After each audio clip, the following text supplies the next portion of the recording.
A service of KIBMradio.com, the Internet's home for an all old-time radio.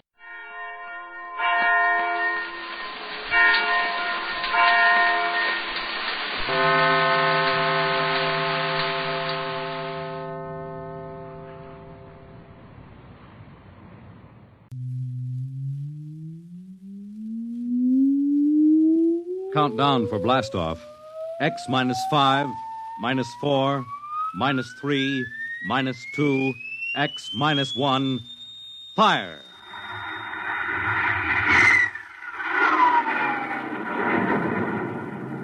From the far horizons of the unknown come transcribed tales of new dimensions in time and space. These are stories of the future, adventures in which you'll live in 1,000,000 could-be years on 1,000 would-be worlds. The National Broadcasting Company presents X minus 1.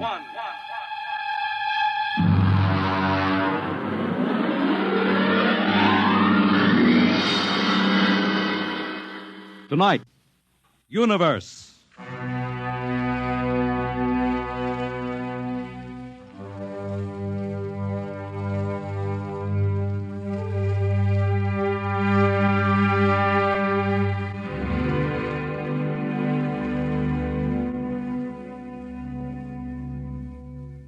We are just beginning to discover how boundless our universe really is. And yet as man reaches out to the stars, out toward infinity, ironically enough, he may be building himself a new kind of prison. What would it be like to live all your life in a world no larger, say, than a single gigantic rocket ship bound on an endless mercy?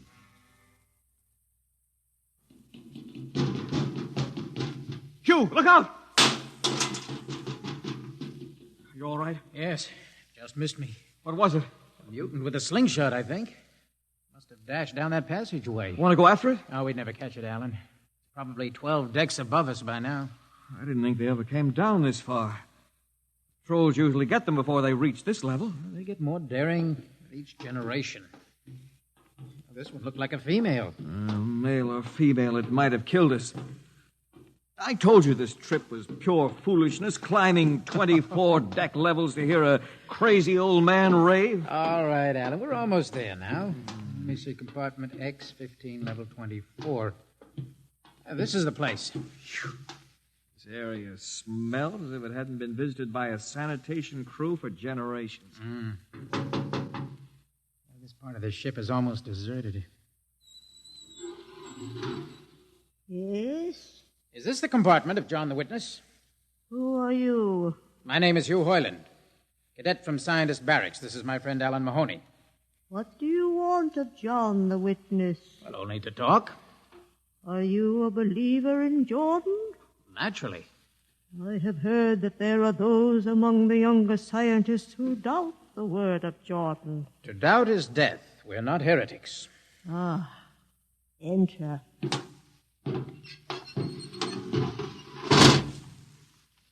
I've brought you a gift of tobacco, grown on the richest level. Oh, it smells good. I assure you it's of the best. Wait here. I'll get him. What a rat's nest. Well, what the devil do you think he can tell you? Alan, I'm not sure.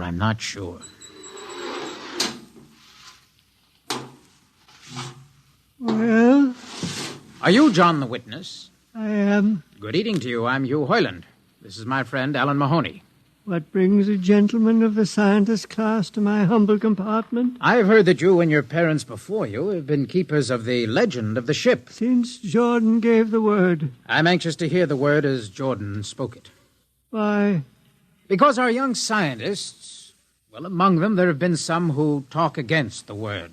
There are regulations against such heresy. Still, some of them say the ship has no purpose. They say that we are here accidentally, that we have no more grace in Jordan's eyes than the most deformed mutant who dwells in the highest level of the ship. What shall I say to you? Well, I wish to hear the word from the mouth of one who knows, in order that I may become more convinced. Sit. You have a gift for the witness? The finest tobacco. Good. I will dim the lights. Now pay close attention, for these are the words as my father's father's father gave them to his son's son's son. This is how the ship came into being, how our people were created. In the beginning there was only Jordan, thinking his lonely thoughts. Out of his thoughts came a vision. Out of the vision came a planning, and out of the planning came decision.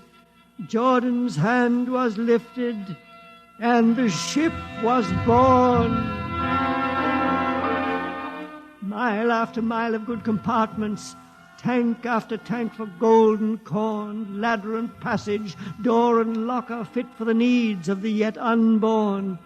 He looked on his work and found it pleasing, meet for a race that was yet to be. He thought of man, and man came into being. Then Jordan checked his thoughts and searched for a key.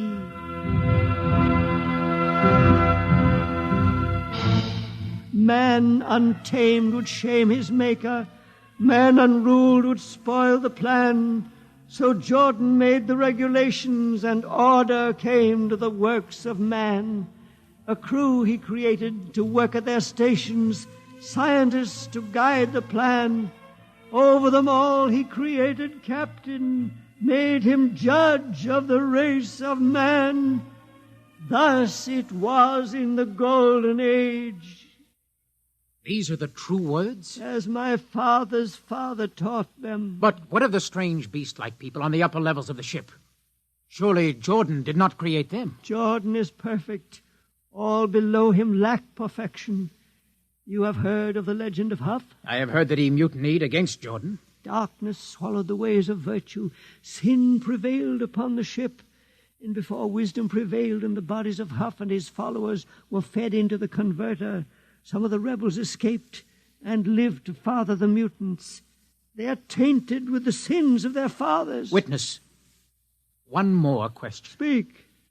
What is the ship? The ship is a great sphere, 25 kilometers wide and 100 levels deep. I know that, but the upper levels. The regulations forbid us to venture into the upper levels, but it is said that beyond the levels of the mutants lies the forbidden place where Jordan's spirit prevails. So I've heard, yet something troubles me. Something which prompted my coming here. Yes, my son. What lies beyond the ship? What? What lies beyond the ship? This is heresy. Answer me. I will not permit such talk. The ship is complete. The ship is universal. The ship is everywhere. The ship is endless. Your mutterings are those of a frightened old man. They answer nothing. You question the word? I think you lie. Hear me, Mr. Hoyland. For what you have already said, I can have your body fed into the converter. Your soul launched on the endless trip. You threaten me. Hugh, for Jordan's sake. Do you think I fear this dried fig of a man? Hugh! Sir, my friend is impetuous.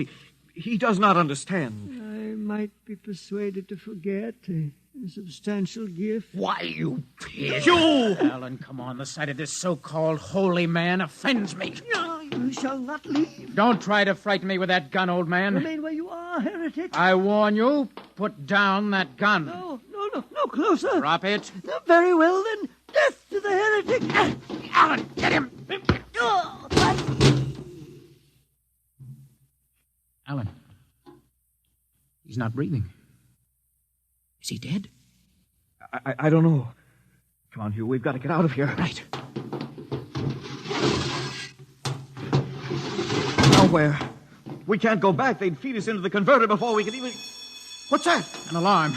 That old woman must have turned it in. Come on, Alan. The patrol will be here in no time. Where can we go? Yes, where? The upper levels. No, the mutants. We'll have to take our chances. Come on, Alan. Let's go. Listen, that's the patrol. Come on, we've got to climb. There's a hatchway down the corridor. All right, quickly! Oh, there we fire! Alan, up ladder! Up! Come on, Alan, come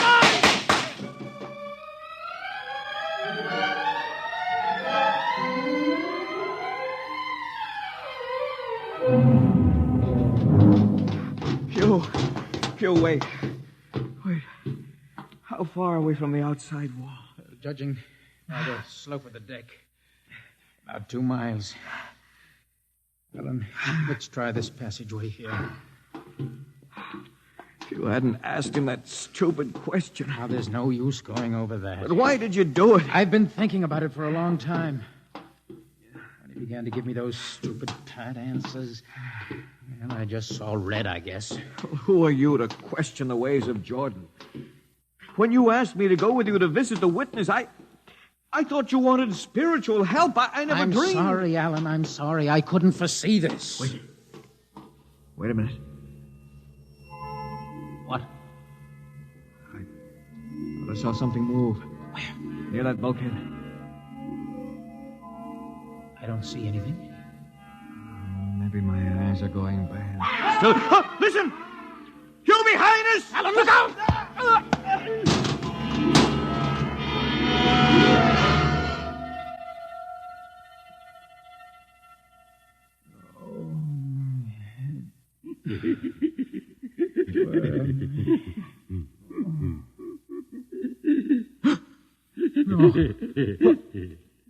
What are you? Put away that knife. Keep away from me, you. Don't kill him. Not yet. Who are you? You must forgive my friend Bobo. Like so many of my people, he's rather impetuous. We're members of the so-called super race, I think. Who are you? What place is this? As you can guess, from my leg, I'm a mutant. Mutant. Where is Alan? Your friend is dead. Dead. I was not able to restrain my people in time to save him. Why don't you destroy me and get it over with? We do not kill for pleasure, Mr. Hoyland. Only when necessary. You know my name? I read your identification tag. Who are you? Mutants can't read. My name is Gregory. Gregory? I'm a leader of my people. You see, although we are unfortunate in our heredity, Mr. Hoyland, many of us are quite intelligent. And why do you live like animals? We'd rather live like free animals than like regimented slaves, as you do. I've heard you practice cannibalism. Undoubtedly, you hear many things about us. You turn your head. Why? That monster. I've never seen a creature like him. Bobo is an unfortunate. He was born without the power of speech. How can you tolerate such a monstrosity? We've learned to live with difference. If we began to destroy our imperfects as you do on the lower levels, there would soon be no one left. It violates the regulations. The word of Jordan states Mr. Hoyland, your people are really quite primitive and barbaric. You dare say that to me? I dare say a good deal more. Let us go to my compartment and speak further. I'm always interested in information on the lower levels. I'll give you no information. Bobo. No. I want Mr. Hoyland in my cabin, please. No. I would advise you to go quietly, Mr. Hoyland. Bobo has a hatred of superior beings, which is unfortunate, but quite understandable. Proceed.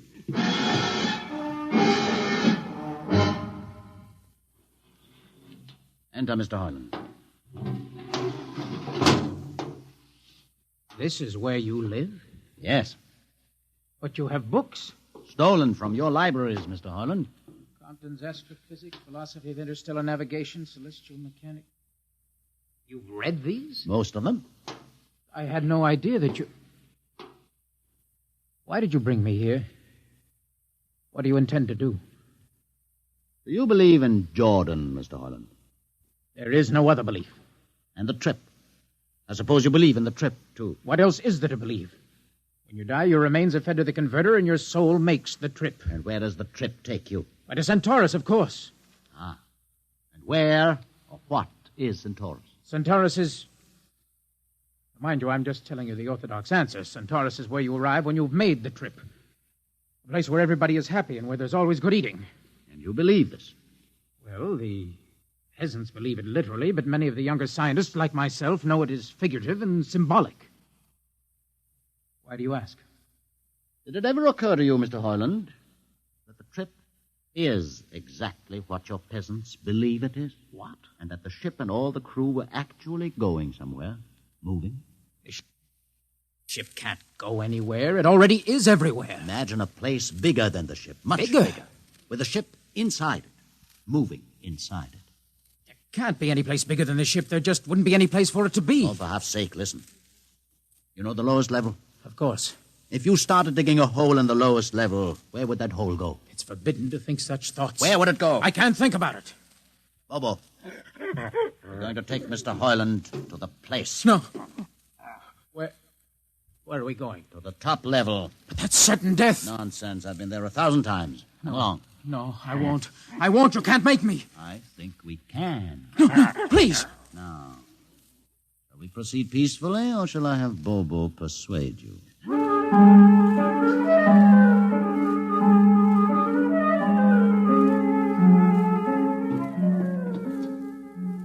Open the door, Bobo. Inside.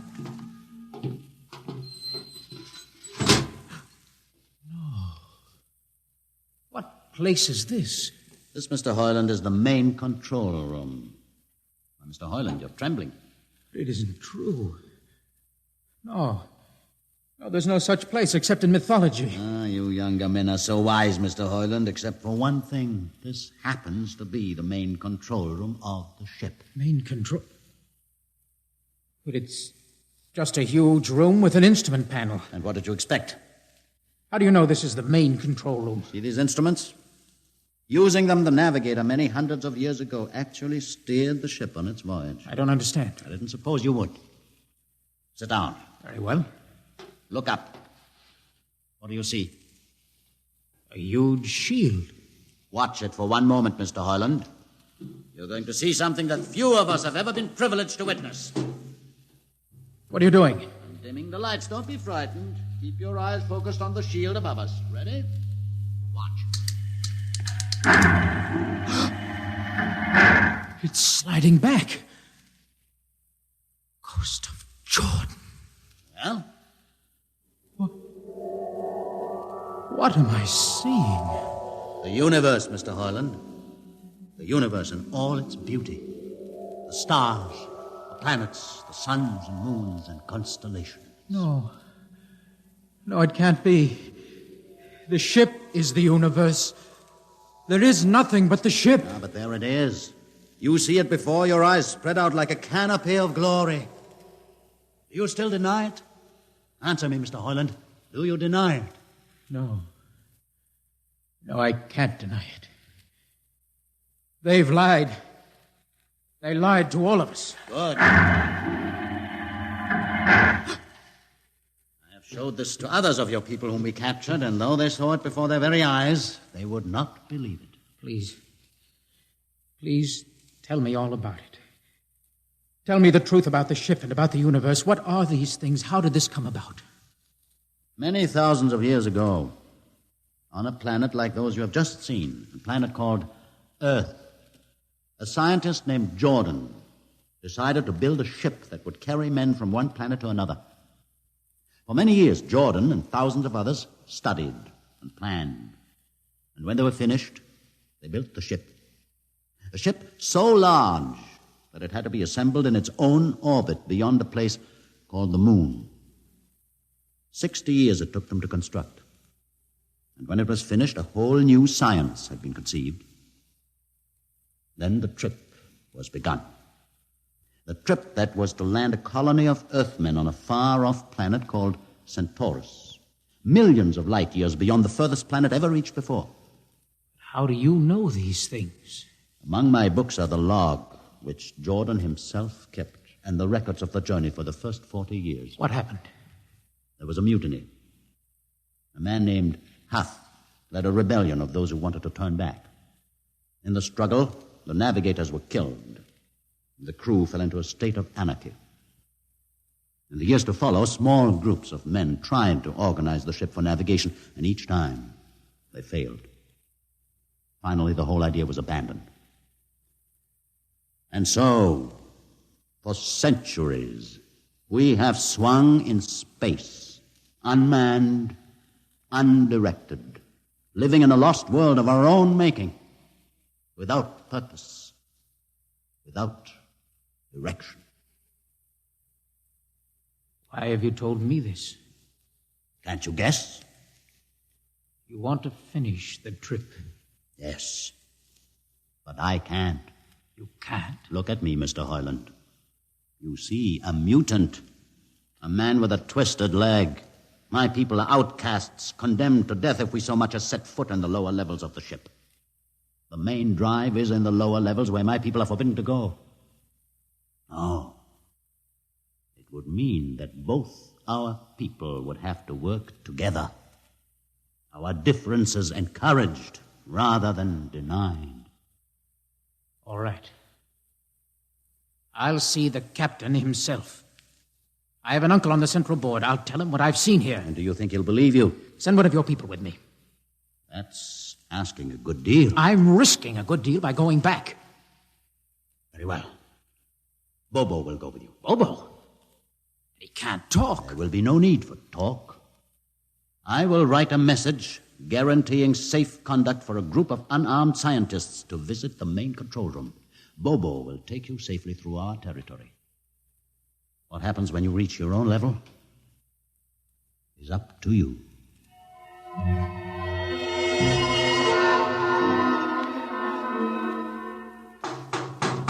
One moment. Yes, what? You? Quick, Uncle, let us in. Hey, but this mutant... He's harmless. Please, Uncle, please.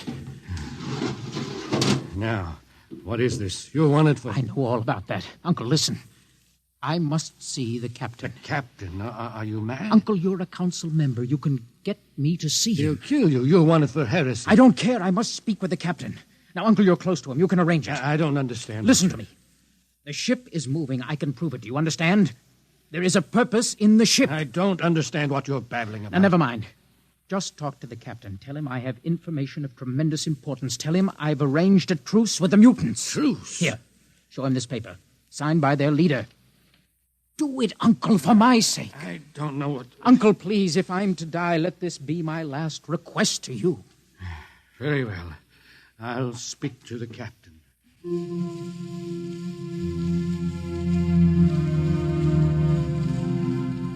And you say, Mr. Hoyland, that you saw this with your own eyes? I swear it, Captain.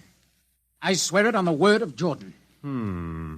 Let me see the paper again. Commander Erst, what do you think?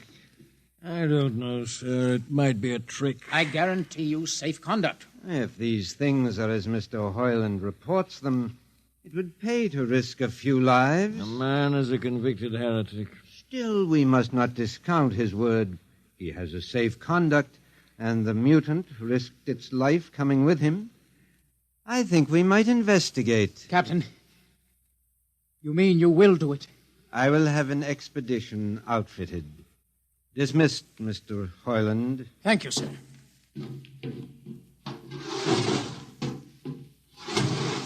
Captain, Commander Erst, Sir. you will make the necessary arrangements for an expedition. And I trust you understand. Perfectly, sir. Perfectly.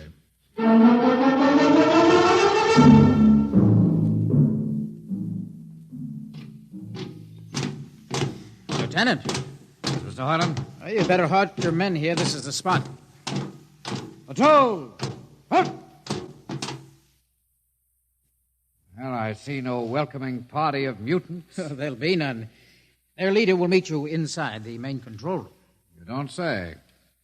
And just where is this main control room? Beyond that door. I see. All right, men.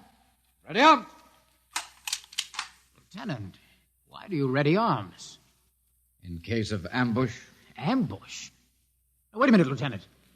What are those men doing with that ray gun? Just aiming it at the door. Are you mad? No, Mr. Hoyland, but most certainly you are to think that we could be lured up here to be slaughtered with a fantastic story about some mythical control room. Guns ready, sir. Lieutenant, I warn you, these people have acted in good faith. You can't break that faith. Oh, mutant! Come out! For Jordan's sake, Hold Lieutenant. A little too quiet for comfort. Mutant! Open the door! Please, Jordan, don't let anything happen. Don't let... All right, it's opening. Ready, men? Someone's coming out. Steady. Gregory, stay back! Fire! You fools! You've killed him! Here come the rest of them. Fire! Fire!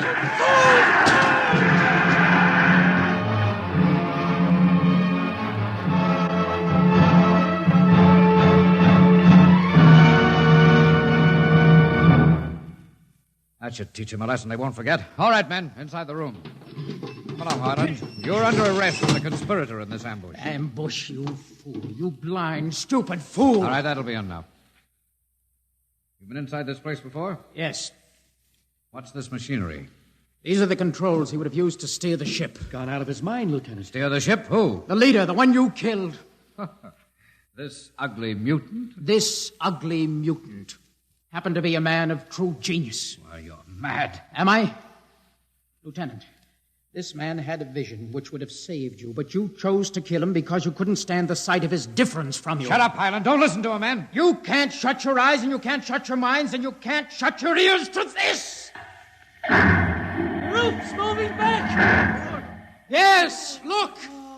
Let the vision of this confound your ignorance and blind your eyes. This is the heritage of stars and open skies, for which men have yearned for centuries. Try to destroy this, and you will only destroy yourselves. Death to the heritage. But I say to you that you can't keep this from our people. They will seek it out. The ship will be manned, and the ship will be steered, and there will be freedom, purpose, and respect for ourselves. This is your heritage. Look upon the universe. Kill him.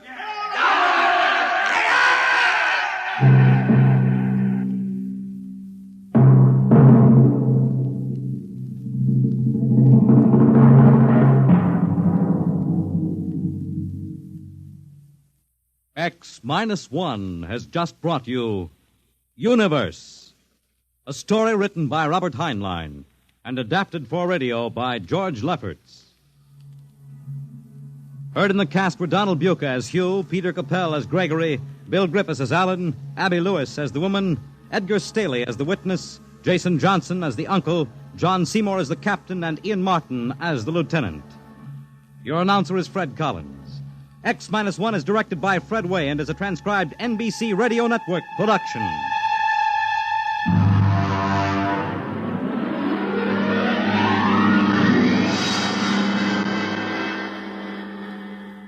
And now, next week we have a strange story to tell. A sweet, blood-curdling little story that is really only 2 sentences long. The last man on Earth sat alone in a room, and then there was a knock on the door. What knocked on that door? You'll find out next week on X minus 1.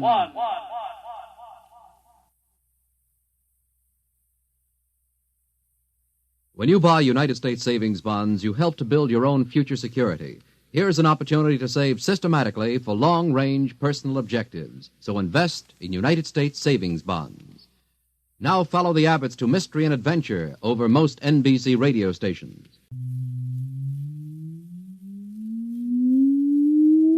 Countdown for blastoff. X-5, -4, -3, -2, X-1. Fire!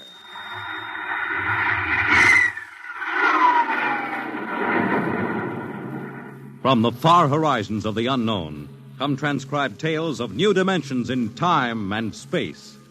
These are stories of the future, adventures in which you'll live in 1,000,000 could-be years on 1,000 would-be worlds. The National Broadcasting Company presents X minus 1.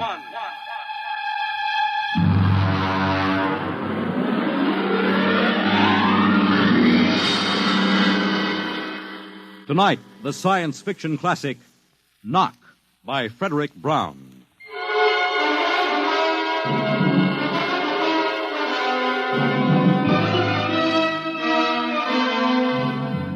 Tonight we have a strange story to tell.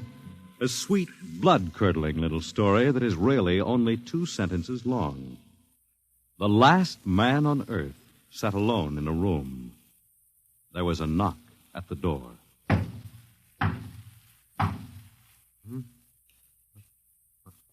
What's that?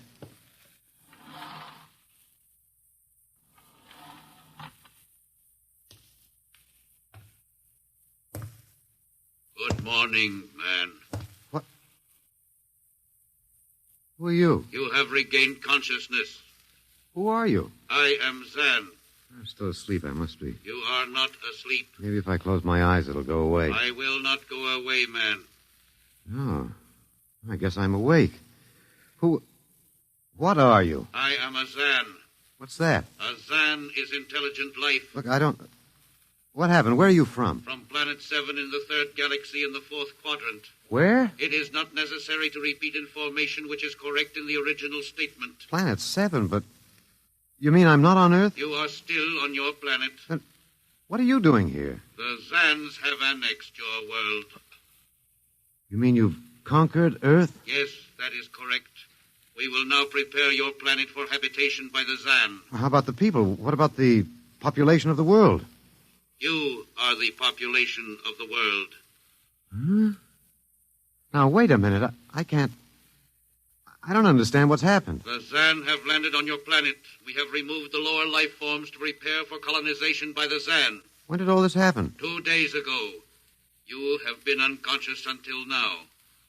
You really mean I'm the last man on Earth? That is correct. Identify yourself now. What? Kindly provide data as to your position in the elementary social order of your planet. Oh. I'm Walter Phelan, Associate Professor of Anthropology at Nathan University. How do you speak English? We have deciphered your written and recorded records. It is not difficult to reconstruct your language. It is a primary type of auditory communication. Oh. Is there anything you want to complete your natural habitat? You mean I'm a prisoner? That is correct. What will you want further in your room? Do I have to stay here? Yes. The rest of my life? Forever. You better bring me my books. That will be done. That's rather considerate of you. You know, I've got to call you something. Do you mind if I call you George? It is immaterial. I will be back, Associate Professor of Anthropology. Oh, that's all right, George. Just call me Walter. Very well, Walter. I will be back with your books. All right, George. I'll be seeing you around. You will not be around, Walter. You will be here.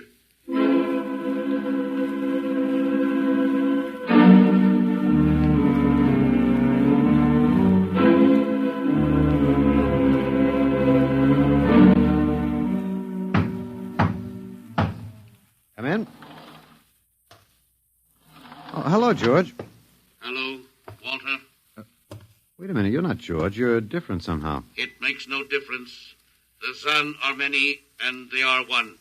Then I'll call you George, too. I'll call you old George. What can I do for you? Point 1. You will please henceforth sit with your chair facing the other way. Uh-huh. I thought so, George. That plain wall is different from the other side, isn't it? That is correct. It is transparent. Yeah, that's what I thought. I'm in a zoo, right? That is correct. How many other animals do you have in the zoo, George? 216. Not complete, George. Even a Bush League zoo could beat that. Did you just pick at random? Yes. All species would have been too many. Male and female, each of 108 kinds. Male and female, huh? Of all the animals? There is a female of your species among the collection. Anyone I know? Well, never mind. It doesn't matter anyway. Well, what do you feed us all, eh? For carnivorous species, we make synthetics. The flora was not hurt by the vibrations which destroyed animal life. Oh, nice for the flora. Well, George, you started out with point 1. I deduce there is a point 2 kicking around somewhere. What is it? Something we do not understand. Oh? 2 of the other animals sleep and do not wake. They are cold. Don't worry, George. It happens in the best regulated zoos. What is wrong with them, Walter? Nothing much. They're just dead. Dead? Mm-hmm. That means stopped. But nothing stopped them. Each was alone. Well, maybe they just died of old age. Old age? I do not understand. You don't? Well, how old are you, George? Your planet went around the sun about 7,000 times since I was born. 7,000 years? Yes, I am still young. Yeah, a babe in arms. Look, George, you've got something to learn about this planet you've hijacked. Here on Earth, we've got somebody you don't know where you come from. An old man with a beard and an hourglass and a scythe. Your vibrations didn't kill him. What is he? Oh, old man Death. Down here, our people and animals live until somebody, the Grim Reaper, stops them. He will stop more? He gets us all, George. With your lifespan, it won't seem like a minute and we'll all be gone. Looks like you made a mistake, George. And I don't think there's much you can do about it. That is not correct. The Zan is a logical being. We will take action.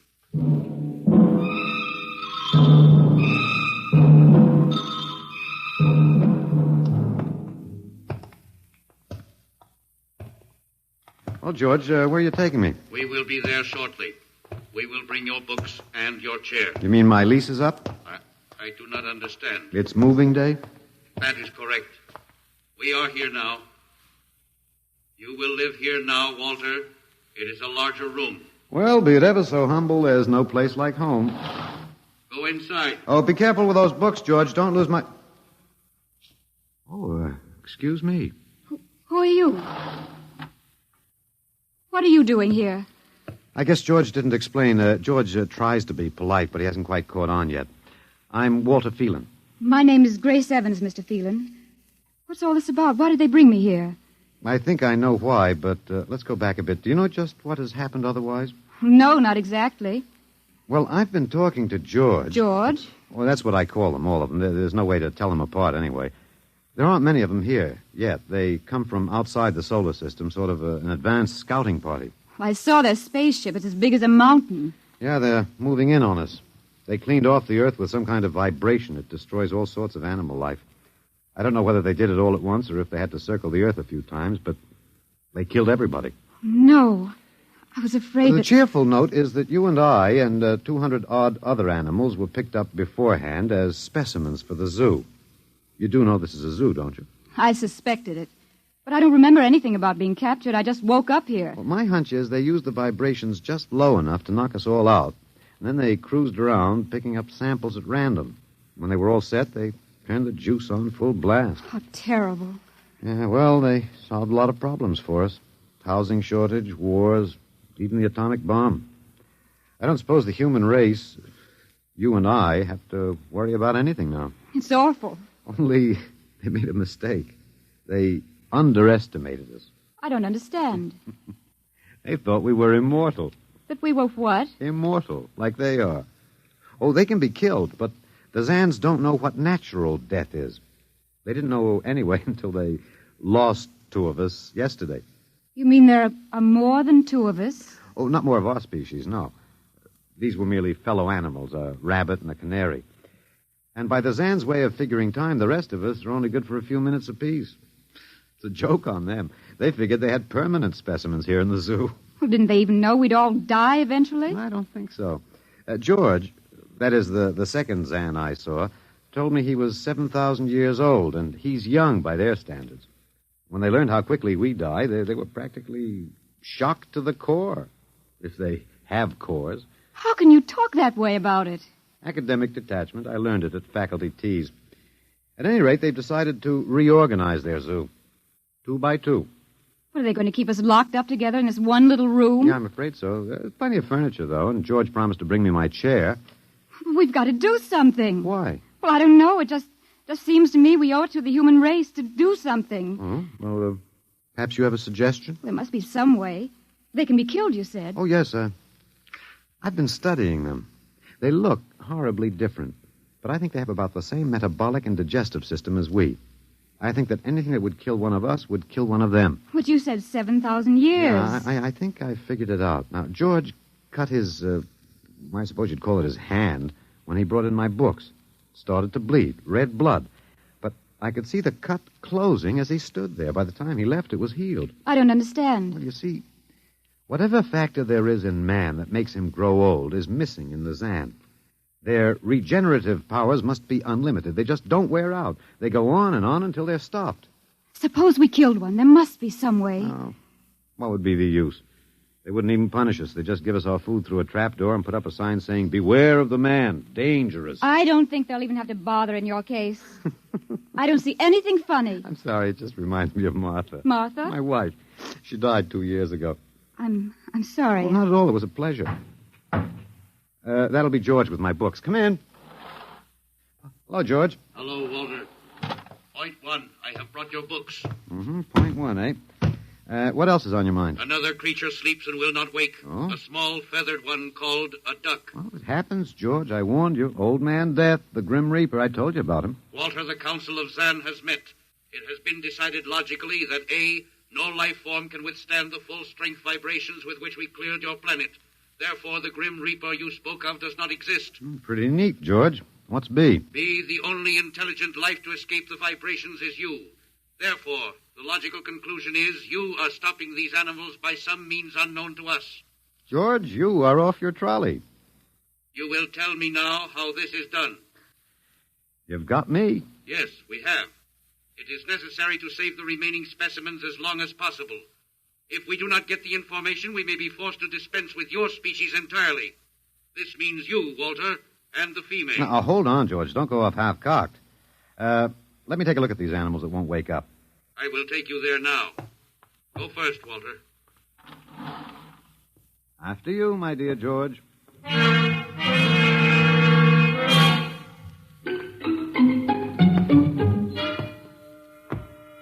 This is the weasel. Now, you should have got him in the winter, George. The fur's worth more then. It's ermine. This is the reptile cage. Mm-hmm. Here are the ducks. That is the male. The female has been stopped. Yeah, lucky girl. What's the matter, fellow? Lonely? Walter, you will tell me how you stopped the female duck. Oh, you got me, George. I didn't do it. Maybe she died of the Dutch elm blight. Walter, you are not being logical. We have concluded you are stopping these animals. Tell us now how it is done. I've told you, George. I haven't the foggiest notion. Very well. We will have to take further action. Oh, what are you going to do, George? We will go back now to your room.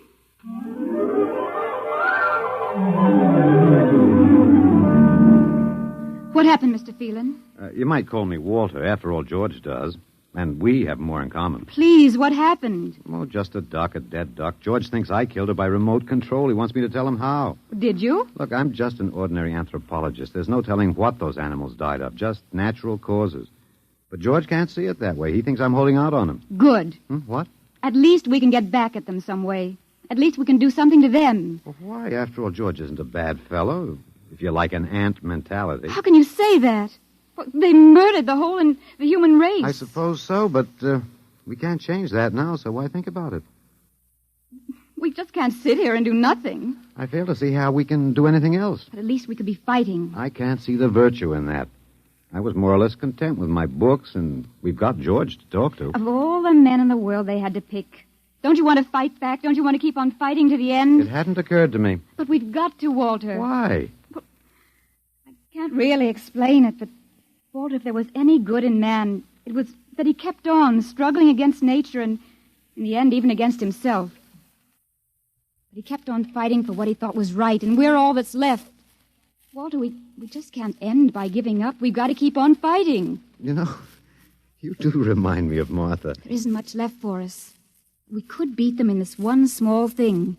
We can pretend there's a secret about death.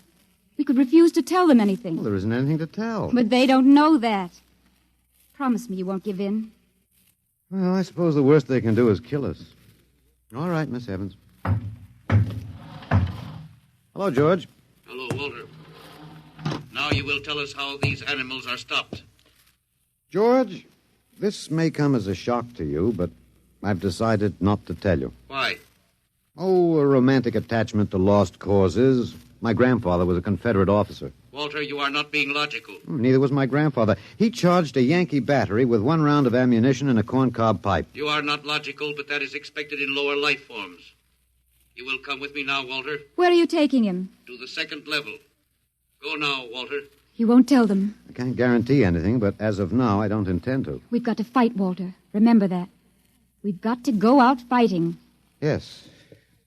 Yes, I think you're right. Go now, Walter. Goodbye. It's been a pleasure, Miss Evans. I am waiting.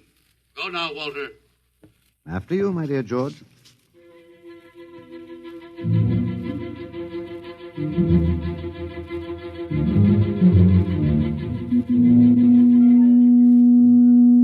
You will tell us now, Walter? That was the first level of vibration. There are many more. However, we have calculated that none of them exceed your threshold of unconsciousness. Oh, very clever, George. Of course. You will tell us now, how do you stop these animals? You will tell us now? As of now, no. However, I'm not very brave, if that encourages you, George. You are not being logical, Walter. You're telling me. We will now use vibration level 2.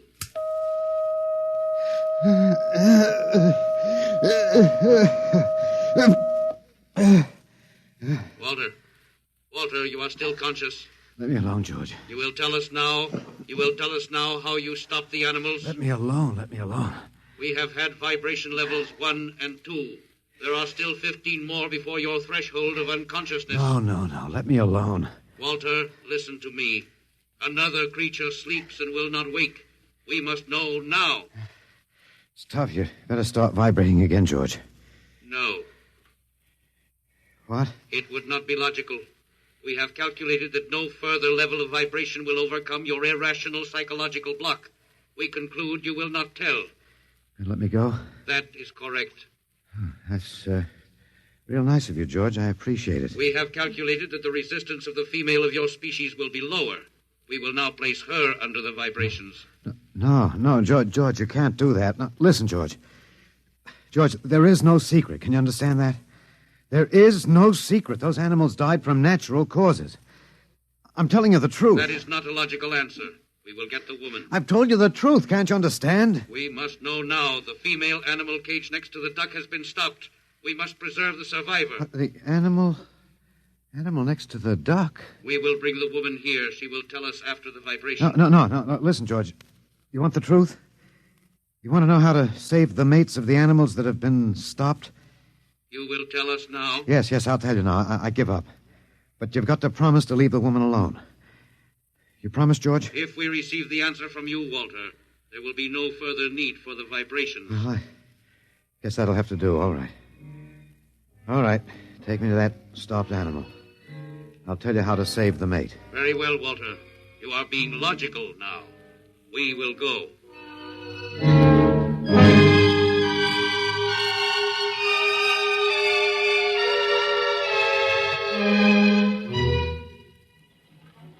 Walter, are you all right? Just let me catch my breath a minute. What did they do? What happened? After a while, I told them what they wanted to know. Oh, no. As George pointed out, it seemed to be the logical thing at the time. But you promised. I know. It was our last chance to beat them on even one little thing. Perhaps. You mind if I sit down? You gave up. I suppose you could call it that. I'm very tired. They've beaten us completely then. There isn't even anything we can do. The last of the human race, and we give up. We don't even die fighting. Oh, it isn't that bad. Something might turn up, Martha. What did you call me? Huh? No, I must have said Martha. Sorry, she was my wife. She died 2 years ago. What were you saying? Nothing. It doesn't matter. It's too late. It's too late for the whole human race. What now, George? The Council of the Zan has met. No? Something wrong, George? A Zan has been stopped. What? Zan is dead? That is correct. Well, you didn't believe me, George. But you can die. You can really die. You'll have to get used to that if you're going to stay here. The Council has decided. A, you have in some way stopped this Zan. B, you and the woman must be eliminated. Walter. No, you've got it wrong, George. The Council has decided. This time you will have the full vibration. This time? Walter, what did they do to you? Oh, they have a rather effective third degree. They tortured you, Walter? Yes.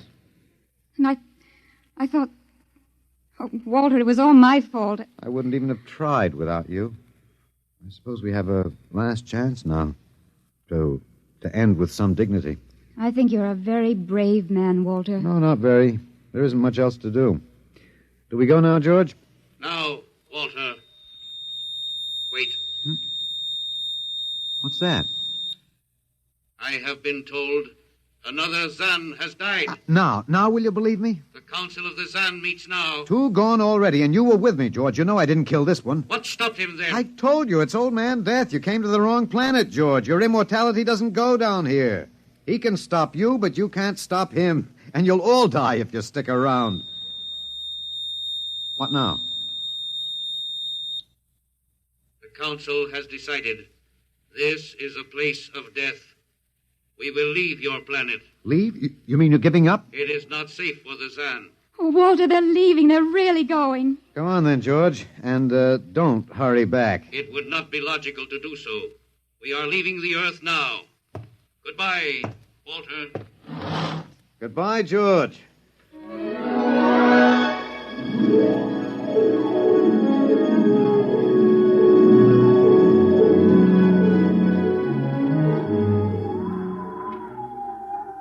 Well, they're all aboard now. So wonderful to feel the sun and the wind again. Yeah, they've closed the hatches. Walter, is it safe for us to be out here? Yes, they're not interested in us any longer. They only want to get away. And I want to see this, Grace. The Zan leaving Earth forever. They're blasting off. There they go. Yes, it's all over now. Well, I suppose we might as well go back in. I still don't understand. Walter, what made them go? I just told them the facts of life. Of death, you mean? No, of life. After all, I thought George was old enough to know. At 7,000 years, he was going to be a pretty big boy. I wish you'd stop joking and tell me what happened. Look out for the step. Well, you remember when the first animals died? The rabbit and the duck? Yeah, and their mates just started to pine and waste away? Yes. Well, that worried the Zan. They wanted to keep the last specimens alive if they could. So finally, I broke down and told them about affection. Affection? Yes. And then I introduced Donald. Donald, who's that? Here we are. Grace, meet Donald. Oh, Walter, please, what does affection have to do with it? That's what the Zan wanted to know. I told him it was love that made the world go round. That having lost his mate, Donald would die immediately unless he had affection and constant petting. Petting? Hmm? I even showed him how. Here, fella, come on. Come here. Yeah. I held Donald in my arms, and I petted him a while. Then I let the Zan take over with the animal in the next cage. What animal? Take a look. You mean this cage? Mm-hmm. Watch out. Don't go too close. Walter, it's a rattlesnake. Yes. Their metabolism made it impossible for them to die of old age, but I had a hunch that they could be poisoned. Well, then it was the snake that killed the two Zan. Mm-hmm. They never even knew what bit them. Then you outwitted them, Walter. Well, I suppose... I thought you'd just given up. Oh, Walter, I'm so ashamed. You don't have to be. I had given up. I probably wouldn't have fought if you hadn't pushed me. Well, we've got a world to plan. A new world, Grace. I know. We'll have to decide which animals to let out of the zoo and which ones it'd be safer to keep in. But first, there's a bigger problem. What's that? The human race. Oh. We've got to make a decision about that. Pretty important one. Yes, but... It's been a nice race, even if nobody won it. Of course, it may go backward for a while until it gets its breath, but we can save the books and all the most important things and get it started ahead once more. No. It's the Garden of Eden all over again. But, Eve, you'll have to watch out for that snake. Now, don't be ridiculous, Walter. Funny, you even blush like Martha. Only you're stronger than she was. Prettier, too. I wish you'd forget about Martha. I think I will, my dear, if you'll give me time. Now, Walter Phelan, you listen to me. If you think for 1 minute that I thought it would never happen to me again. But it is love that makes the world go round. So, Grace, if you could only... No. I wouldn't marry you if you were the last man on earth. But that's exactly what I am. I don't care. I don't even want to talk about it. I'm going out. All right, my dear, but think it over. And please come back.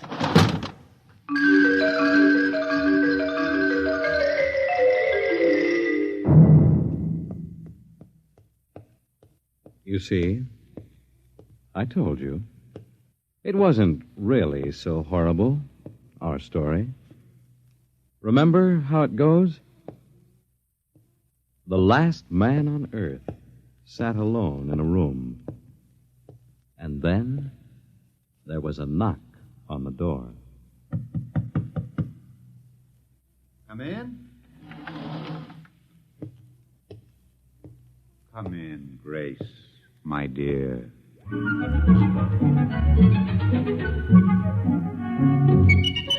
You see, it wasn't horrible at all.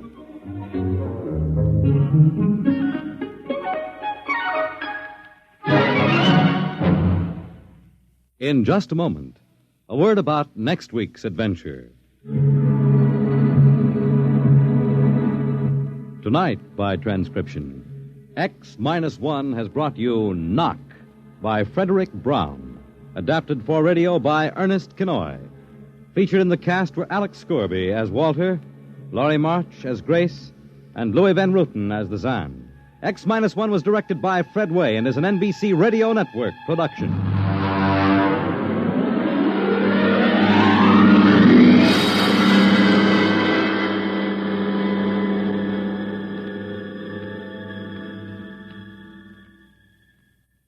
And now, next week.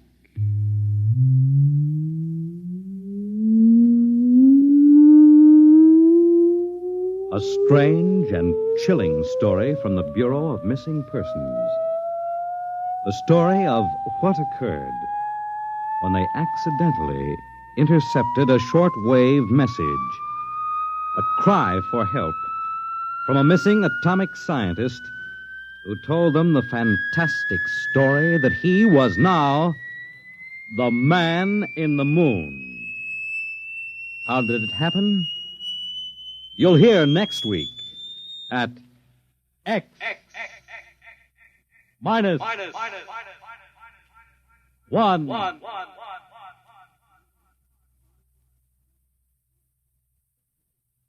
Join the Abbotts on another baffling mystery tonight over most NBC radio stations.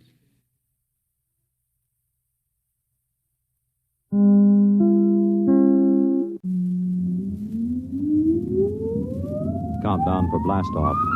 X-5, 4, 3, 2, X-1, fire.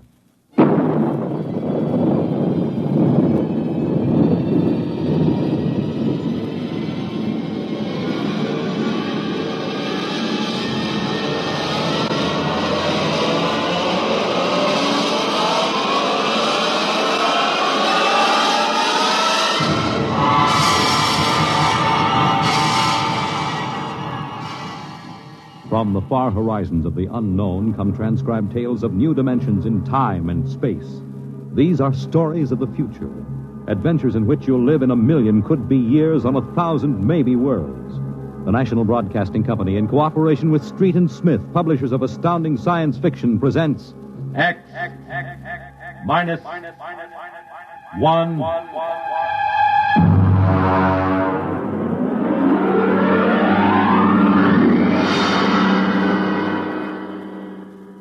Tonight's story, A Logic Named Joe, by Murray Leinster.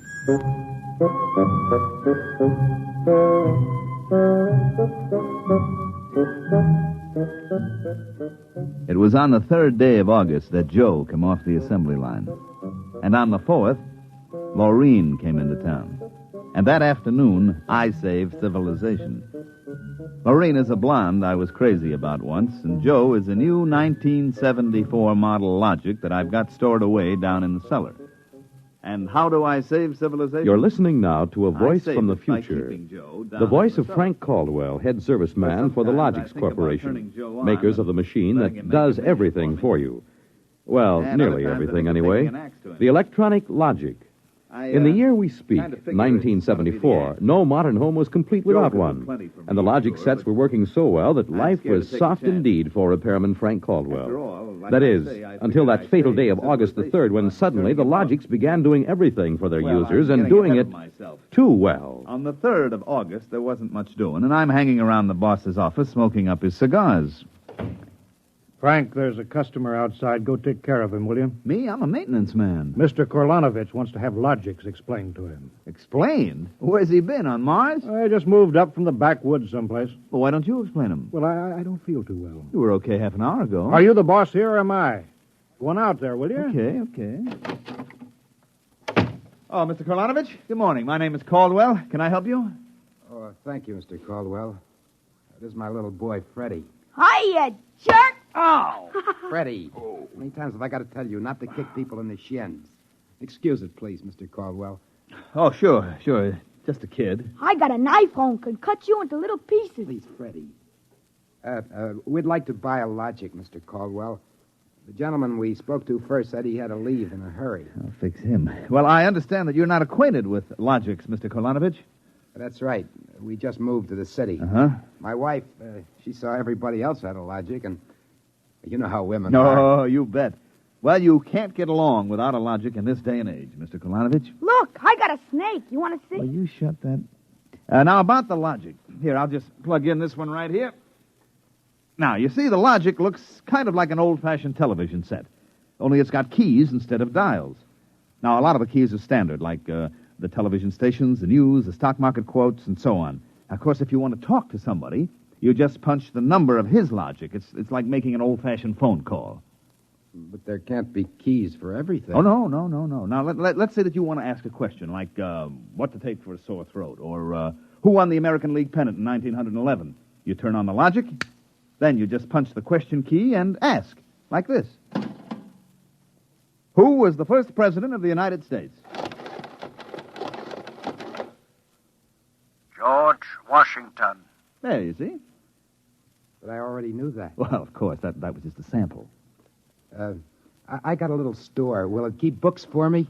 It will keep your books, record your contracts, serve as a filing system, and check up on what happened to your lawyer's last client. Anything. Hey, they're really something, these things. 10,000 services and information sources in one. Read our advertising. What I want to know, Mr. Caldwell, how do these Logics work? Of course. Now, you saw that big building across the street?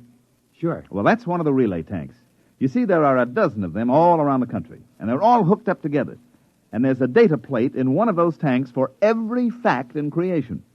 Anything that you want to see or hear, you just punch for it, and the Logic gives you the answer. Hey, listen. Could I ask this thing how to make dart poison? How to make what? Dart poison. Like in Africa. I could shoot the darts through my bean shooter. I think maybe we better not get one of these things. Oh, no. It's perfectly all right, Mr. Kolanovich. The Logic won't tell you that. I bet it will. I'm going to try it. Hey, how do you make dart poison? Public policy forbids this service. Oh, what did it do that for? Kind of some little brat. Because some people might ask things that aren't good for them. Listen, I don't like this here one. I want that one over there. Kid, they're all alike. I want that one. If I can't have that one, I'm going to hold my breath till I'm dead. I got a lot of time. It's no use, Mr. Caldwell. You might as well give him the one he wants. But look, kid, they're so much alike that even I can't tell them apart. I can. I want Joe. Joe? Who's Joe? I guess he means the Logic, Mr. Caldwell. He has to think up a name to call everything. You should hear some of the names he calls me. Not till I'm 21. I promised Mother. Okay, so we call him Joe, but them things are all alike to 1/10,000th of an inch. I don't care. I bet he'll teach me how to make dart poison. Okay, then. Come on, Joe.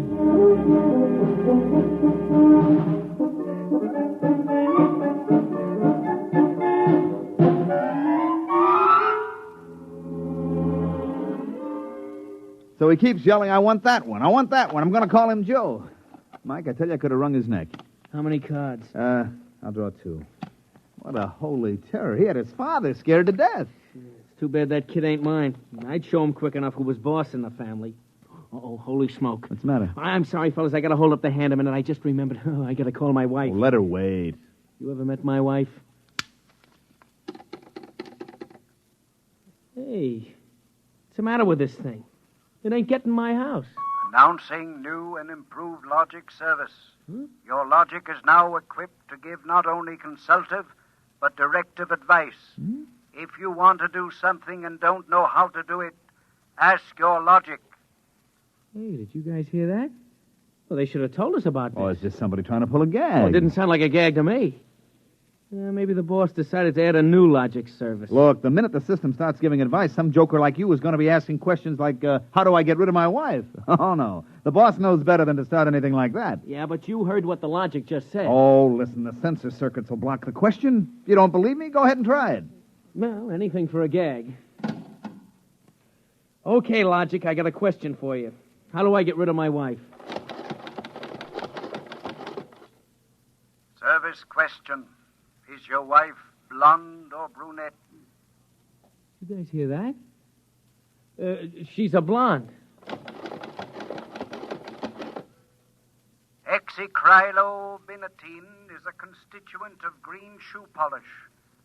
Take home a frozen meal containing pea soup. Color the soup with green shoe polish. This poison is fatal to blonde females only. This fact is a product of logic service. You cannot be convicted of murder. It is improbable that you will be suspected. The saints preserve us. And it's bound to be right. These things can't make a mistake. Well, Mike, don't just stand there. Check the sensor circuits, quick. Oh, we can't get to them. They're all sealed up. It's supposed to be impossible for them to go out of order. Well, they're out of order now. And I got a feeling that some awful things are going to happen.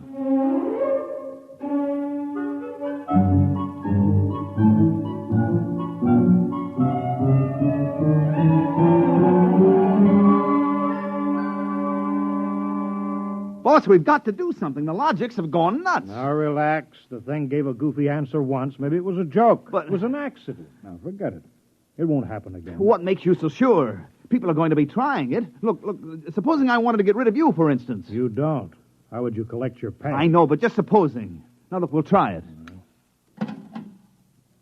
If you want to do something and don't know how, ask your logic. How do I bump off my boss? Male, fat, bald-headed, and 45. Make some chocolate ice cream containing powdered charcoal in place of half the chocolate. Use Hotso brand charcoal. Hotso contains an ingredient fatal only to fat, bald-headed males. This fact is a product of logic service. Now, look, Frank, I admit these things have gone a little wacky, but there's nothing to worry about. Nothing to worry about? If this keeps up, what'll you bet that we'll have to shut down the company? You kidding? We can't shut down the company, and you know it. Logics have taken the place of everything but night baseball. We shut them down, we go back to a civilization that we've forgotten how to run. Yes, but, boss, there's no telling what they'll do. Listen, now, you've asked these questions for a gag. Nobody's going to ask them seriously. What you need is a little faith in human nature. Excuse me, it's probably my wife. Cyrus, dear, how do you feel? Why, just fine, sweetheart. What have you been doing? I just called to tell you, Cyrus. I've got your favorite dessert for dinner. Dessert? What kind? Homemade chocolate ice cream. Cyrus, when you taste it, you'll just die. Cyrus, what's wrong? Why don't you answer me, Cyrus? Chocolate ice cream. This can't be happening. Why, this is awful. These logics are dangerous. Have a little faith in human nature. Now, Caldwell, you're the head of the maintenance crew. I'll give you 24 hours to fix these logics or you're fired. Well, now, look, boss. What are you standing there for? Get in the service car. Get moving. Where? Anywhere. Find out what the logics are up to and see that you find out before the logics do.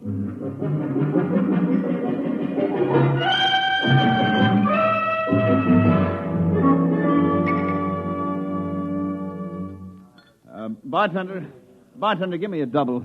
Coming up. Last night, have a little drink, pal. What's the matter, pal? You had a bad day? Oh, excuse me, bud. Listen, pal, you gotta listen. I got troubles. Bartender, will you get this barfly off of me? On your way, son. Oh, don't say that. I got troubles. How am I going to keep my wife from finding out I had a couple of little drinks? How am I going to do it, huh? Look, mister, it's a hot day, and I've been driving a car around in it, see? And I've been trying to keep a bank president from having apoplexy on account of his logic told him how to rob his own bank. I've been trying to stop 6-year-olds from asking what comes after the bees and the flowers and their fathers from asking how to get $1 million by tomorrow. I've been tripping over dead bodies so artistically croaked that nobody's ever going to find out who done it, and all you got on your mind is how am I going to keep my wife from finding out I've been drinking? Dry up, will you? Go ask a logic. My pal, my boy, where's the logic? Where's that logic? Here, right behind you. Here's a nickel. Listen, I got to hear.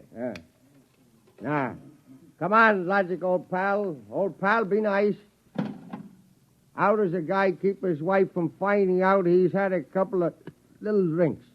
Answer me that, huh? Buy a bottle of Franine hair shampoo. It is harmless, but contains an ingredient which instantly neutralizes alcohol. 1 teaspoonful for each jigger you have consumed. Oh, boy, gotta buy a bottle of... what was that again? Supposing it's right, you'll never remember it as far as the drugstore. I think there's a bottle in the back room. Somebody left it. Oh, my pal. Oh, my boy. No more trouble. You'll just show me the way to go. I got a picture of him back there drinking that shampoo. Yeah. Give me another double. I don't know what's worse, to be as low as you or as high as him. Where is he? I know he's here. Where is that bum? What do you want, lady? My husband. I know he's here. Where is he? That's him, that no-good louse. I'll show him. Thinks he's coming home staggering again, does he? Well, I'll teach him. Poor guy. Why, my dear, what a surprise to see you here. Archibald, you're sober. Of course, my love. I'm sober as a judge. Then what are you doing in this saloon? Your suspicion wounds me deeply, my love. Let me tell you, my dear, that I have been conducting a research project that is going to make us a fortune. I'm going to patent Soba, the drink that makes happy homes.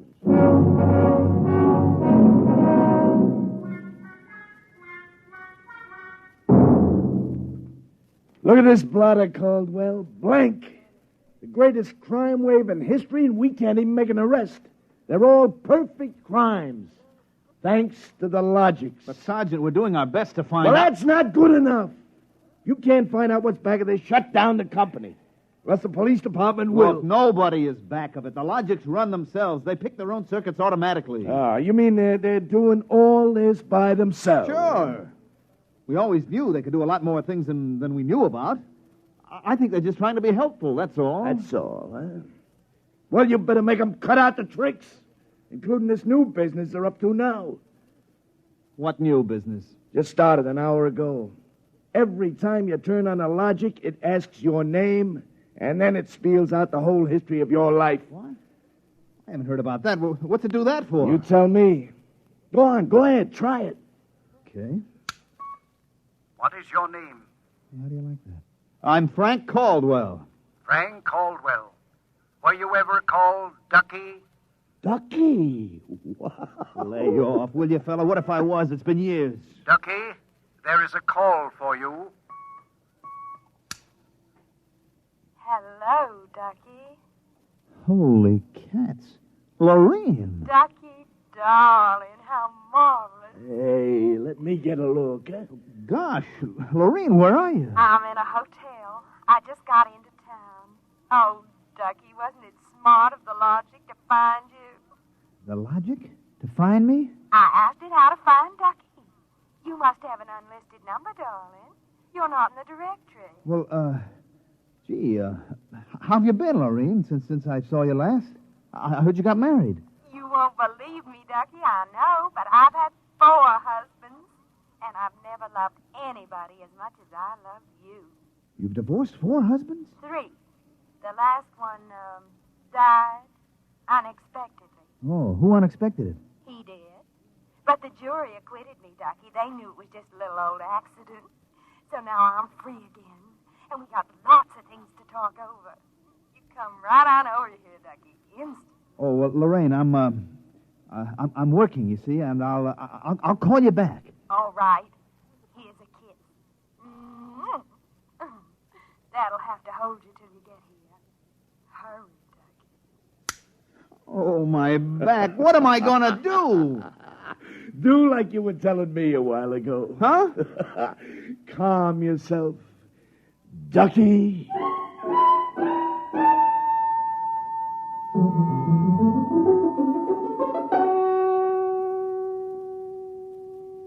Call on the logic for you, Frank, your wife. Oh, thanks, Mike. Hi, Gerd. Frank, I've been trying to get you for an hour. Where you been? I've been out making calls, honey, trying to find out what ails these logics. Well, you better find out in a hurry or there's going to be trouble. Now, look, good. Now, just take it easy, huh? Caldwell, you can't let this happen to me.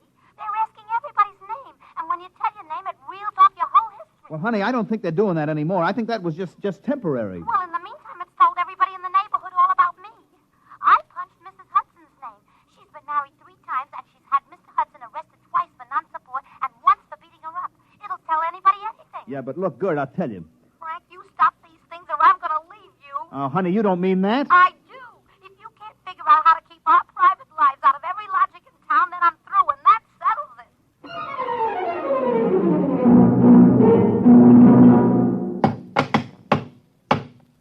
I can't even budge any of these relay plates. Me either. Isn't there some way we can disconnect them?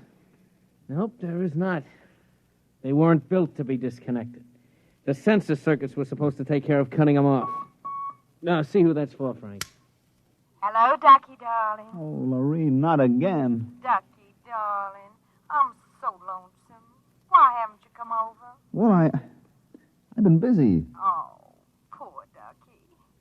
Look, let's get married. Gosh, Lorene, well, what I mean is... Right away, Ducky. You're not busy tonight, are you? Look, Lorene, I got married. Oh, poor boy. My poor Ducky. Well, we'll just get you out of that. No, look, Lorene. It's all arranged, darling. I'll just call up your wife and have a little talk. No, now, please, Lorene, I mean, it's nice of you to think of me and all, but Now, you just give me your address and your logic number, darling. I haven't got one. Never mind, darling. The logic will find out for me. Lorene? Say, Frank, will you get away from that thing and give me a hand? Yes, Mike, in a minute. First, I've got to call my wife. No. We got to get out of town.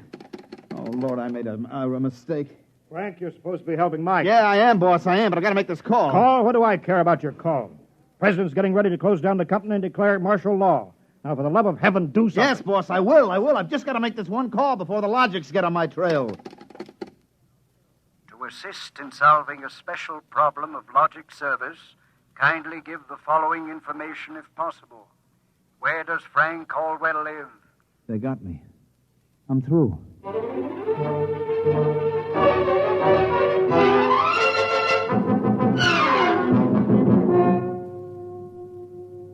Look, Gert, will you please not ask any more questions? Frank Caldwell, I told you I was leaving you. Honey, leave me later. Right now, will you pack up yourself and the kids? We got to get out of here. But what is all this? Are the cops after you or something? Yeah, that's it, the cops. Now get moving, honey, will you? And will you get away from that logic? But don't you think we ought to hear the police call? 27 and car 31. Detailed to round up all employees of the Logics Company. Use caution. They are suspected of sedition. Holy smoke, the cops are after me. But you just said they were. Car 17, proceed to vicinity of 119 East 7th Street. Child terrorizing neighborhood. Use extreme caution. Child is armed with bean shooter using poison darts. Freddie. Who's Freddie? Something I met once in a horrible nightmare. He wanted a logic that would tell him how to make dart poison. They're all alike, I kept telling him. They're all alike. What are you talking about? Oh, I don't know, Gert. All I know is it was a nice world up till yesterday. Now it's like a guy named Joe come along and squashed all our mud pies for us. Looks to me more like it was a logic named Joe. What'd you say? A logic named Joe. A logic name? But they're all alike. Gert, baby! Frank, let me go. Don't be so silly. All right, honey, look, you hold the fort. Maybe they aren't all alike. Where are you going? Frank, are you going to make a getaway? Getaway, baby. If you've got the right inspiration, I'm going straight to the middle of this whole jamboree.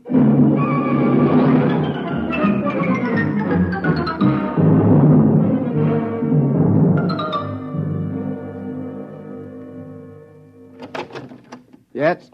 Oh. I was hoping it was the police. You remember me, Mr. Kolanovich, Caldwell of the Logics Company? Logics Company? I wish the Logics Company was at the bottom of the ocean. I don't blame you, believe me. Now, where's your logic? In here. I'd smash it into 1,000,000 pieces if I wasn't afraid of what Freddie would do to me. Look, just get out of the way, will you? I've got business with Joe. If you want to do something and don't know how, ask your logic. Oh, we're back to that routine, Well, I want to do something, all right. Can a logic be modified to achieve correlations for which human brains are too limited?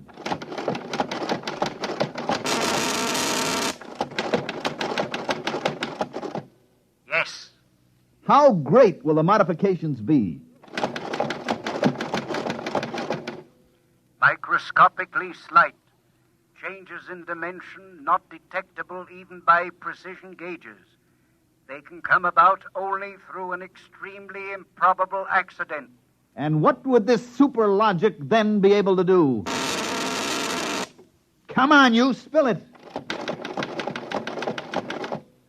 It could set up entire new combinations of electronic relays, which would bypass the normal sensor blocks, thereby enabling it to perform valuable new services, including the giving of helpful advice on any human problem. And has this accident ever happened?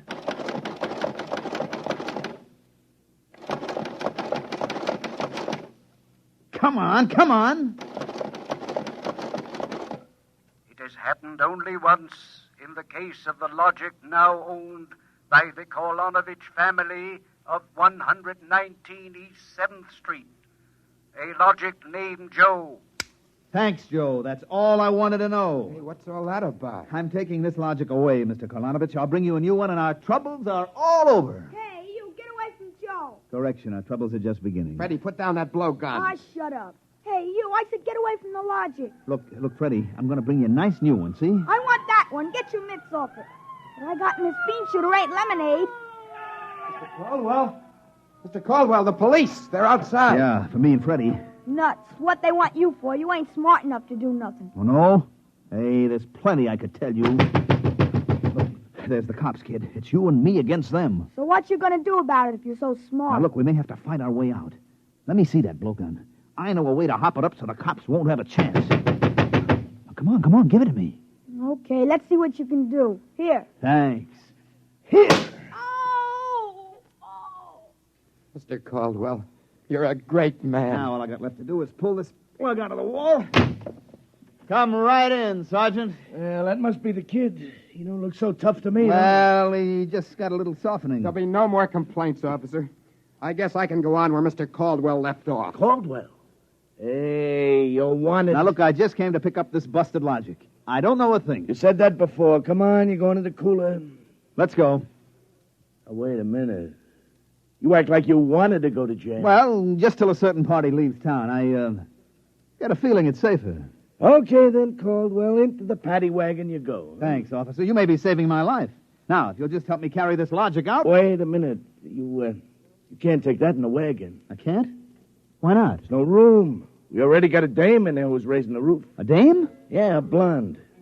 Plainclothesman picked her up trying to buy a gun without a permit. She keeps screaming she's going to miss her date with Ducky.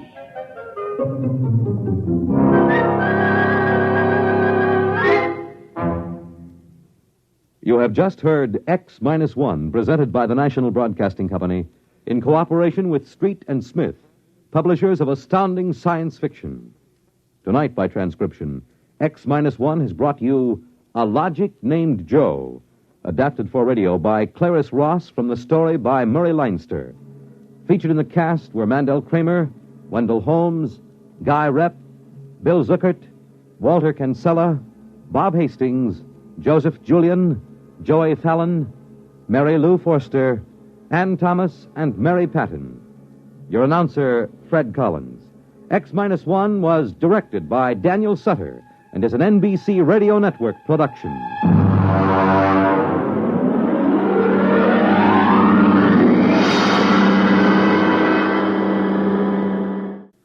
Next week, X-1 will bring you a dramatization of Robert Heinlein's famous science fiction masterpiece, The Roads Must Roll. It concerns the day when traffic became so impossible that the engineers took over and banned all automobiles, tore up the superhighways, and built huge mechanized roads which whirled along on giant rotors at speeds up to 100 miles an hour. An engineering miracle changed the face of the nation. The rolling roads took over.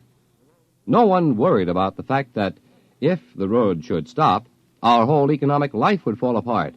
The machinery, they said, was perfect. But they forgot that machinery depends on men, and men are not perfect. Be sure to tune in next week at a new time, same day, for another exciting broadcast of X-1.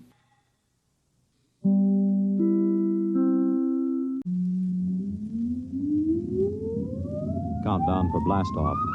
X-5, 4, 3, 2, X-1, fire.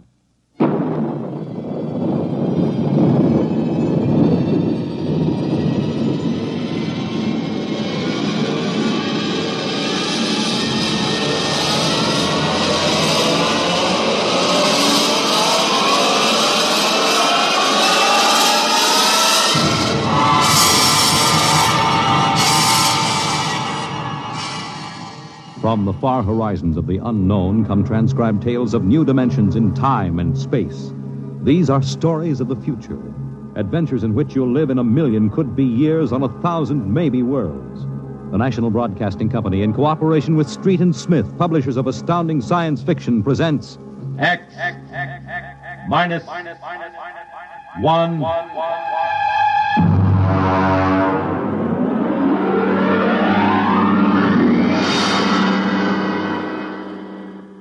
Tonight's story, The Roads Must Roll, by Robert Heinlein. Hear them hum, watch them run. Oh, our job is never done, for our roadways go rolling along. While you ride, while you glide, we are watching down inside, so your roadways keep rolling along. Oh, it's high, high, he, the roader men are we.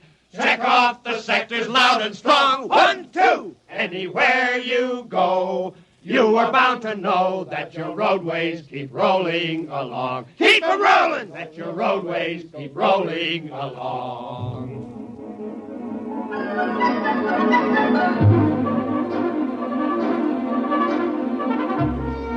It was in the middle 1950s that the automotive age began to die.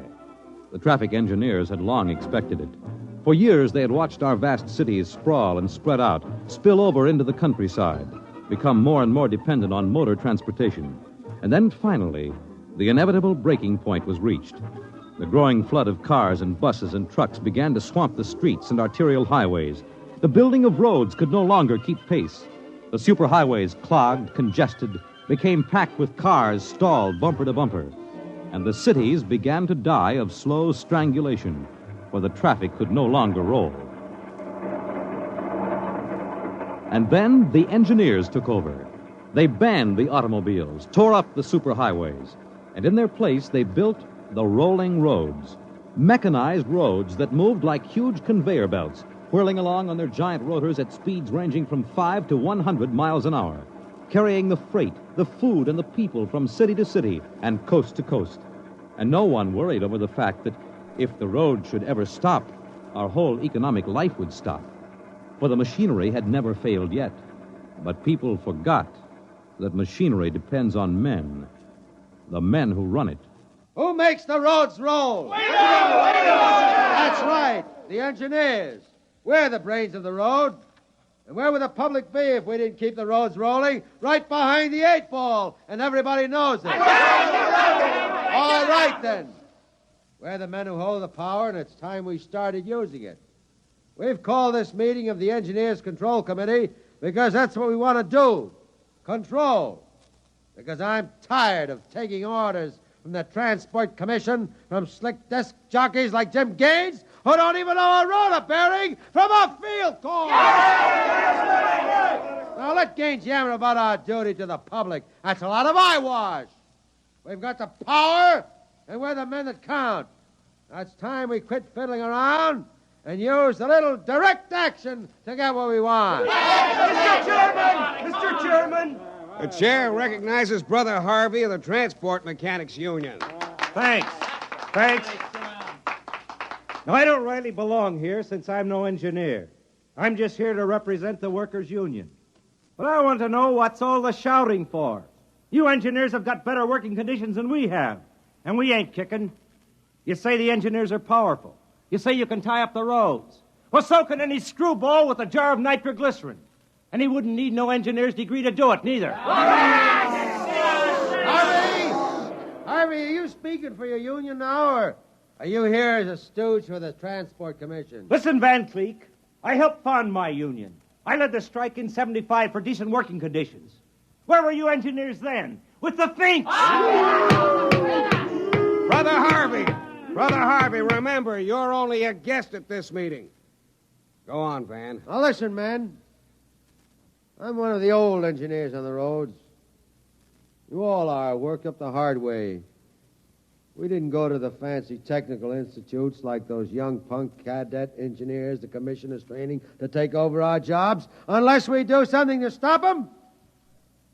Jim Gaines hasn't been able to fill us full of the old school spirit and that baloney about how the roads must roll.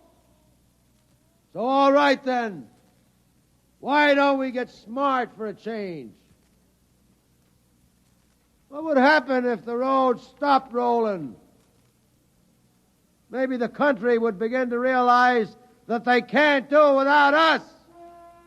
Maybe we'd begin to get the things we want. Who says the roads must roll?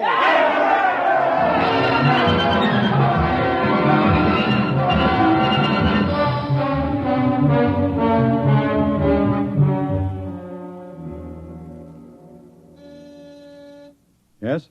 Your wife is calling, Mr. Gaines. Put her on. Jim, I want you to stop off on your way home. I'm sorry, darling, I can't make it. But you promised. I know, but Washington called in. They're sending Evans, the Australian Minister of Transport, through my sector today. I've got to show him through personally. Can't somebody else? I'm chief supervisor. Wouldn't be courteous. Courtesy begins at home. I've planned this dinner for weeks. Honey, the roads must roll. Oh, if you quote that nauseating slogan at me again, I'll divorce you. I can't help it, darling. I'll meet you at Stockton at 9 and we'll take in a show. Kiss Alan goodnight for me. Well, all right. Goodbye. Goodbye. Mr. Evans is here. Show him in. Well, good evening, Mr. Evans. I'm Gaines, chief engineer. How do you do, Mr. Gaines? They told me at the embassy you'd be the man to see. I want to know how the roads work. I think we can handle that. Well, I'm not a technical man, Mr. Gaines. My field is sociology. So, suppose you tell me about the roads as if I were entirely ignorant. Fine. It's nearly at dinner time. Suppose we run up to Stockton sector for dinner. It'll take us about an hour on the roads, and you can see them working. Excellent. If you'll excuse me a minute. Certainly. Hi, Chief. What can I do for you? Dave, you're on evening watch, eh? Uh-huh. Where's Van Cleek? Going to some meeting. I'm going up to Stockton for dinner. Anything to report? No, sir. The roads are rolling. Okay. Keep them rolling. All right, Mr. Evans. Let's go.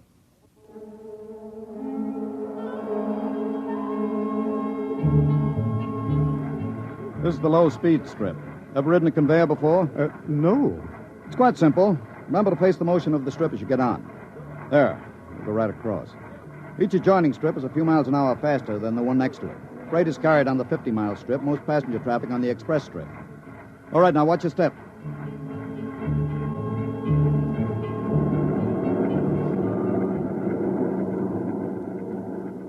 Here we are. The maximum speed. 100 miles an hour.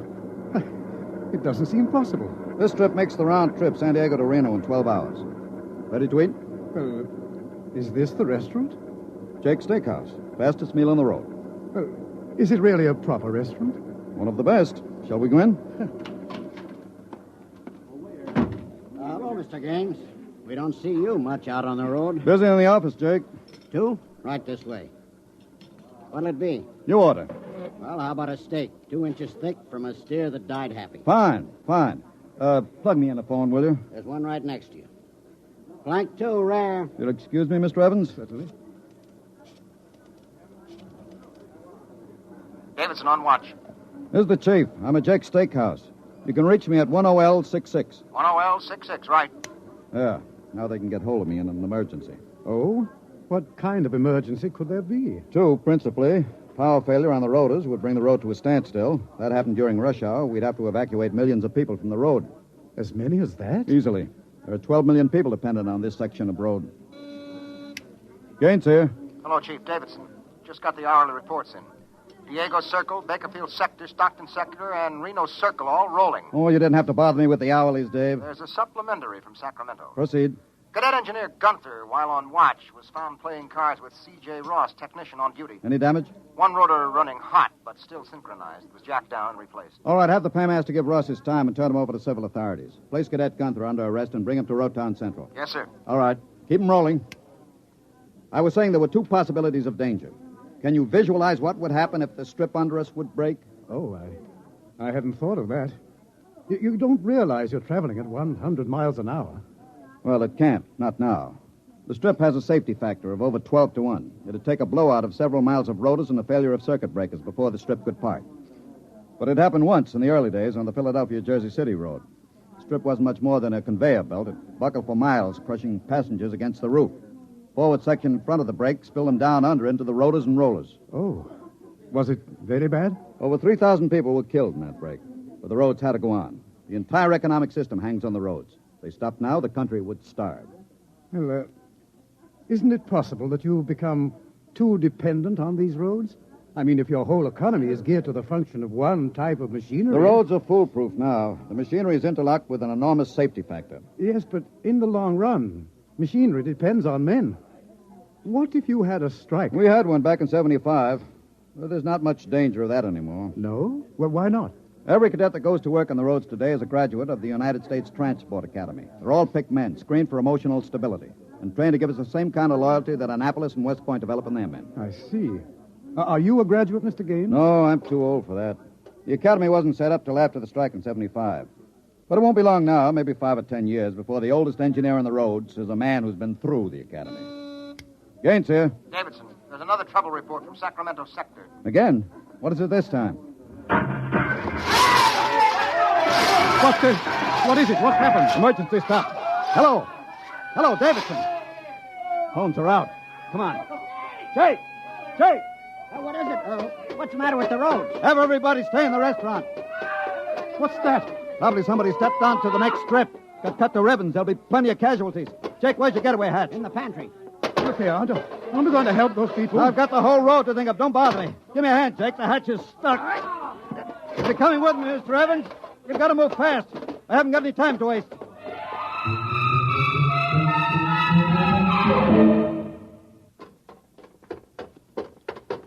Where are we now? Freeway on top of the inner road ceiling. That's the outer shell over us.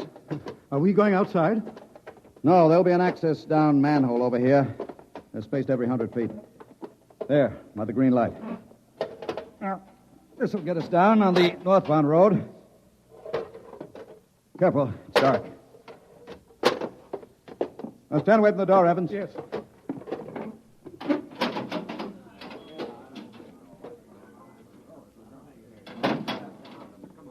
But this road is still rolling. It was only the 100-mile strip that stopped. There's what I want, a phone booth. Look out, excuse me. Look out. Hey, out. Hey, I'm talking to my wife. What's the idea Don't of argue. busting in here? Out. Yeah, but Emergency priority, division office. Davidson. Gaines here, report. Chief, where have you been? I've been calling you. Never mind that, report. 709, Consolidated Tension. Report strip 20, Sacramento sector, past emergency level. Interlocks acted and cut the strip out. Cause of failure unknown. Direct communication cut to Sacramento Control Office. Evacuation of strip 20 commenced. No casualties. There are casualties. I saw them. Put police and hospital routine A into operation. Get me Van Cleek. I want him to take over for me till I report in. We can't reach him, Chief. Shall I cut out the rest of the road? No. Keep those other strips rolling or we'll have a traffic jam the devil himself couldn't untangle. There are 5 million passengers on the road now. Notify the governor that I have assumed emergency authority. Arm all cadets available and await orders. Shall I recall technicians off No. watch? This isn't an engineering failure. That whole sector went out simultaneously. Somebody cut those rotors by hand. I want all available senior class cadets to report to Stockton Subsector, Office 10, with pistols and tear gas. Yes, sir. The governor wants to talk to you. He called in. Refer him to someone else. I'm busy. I'll get back to you. I'm going down under.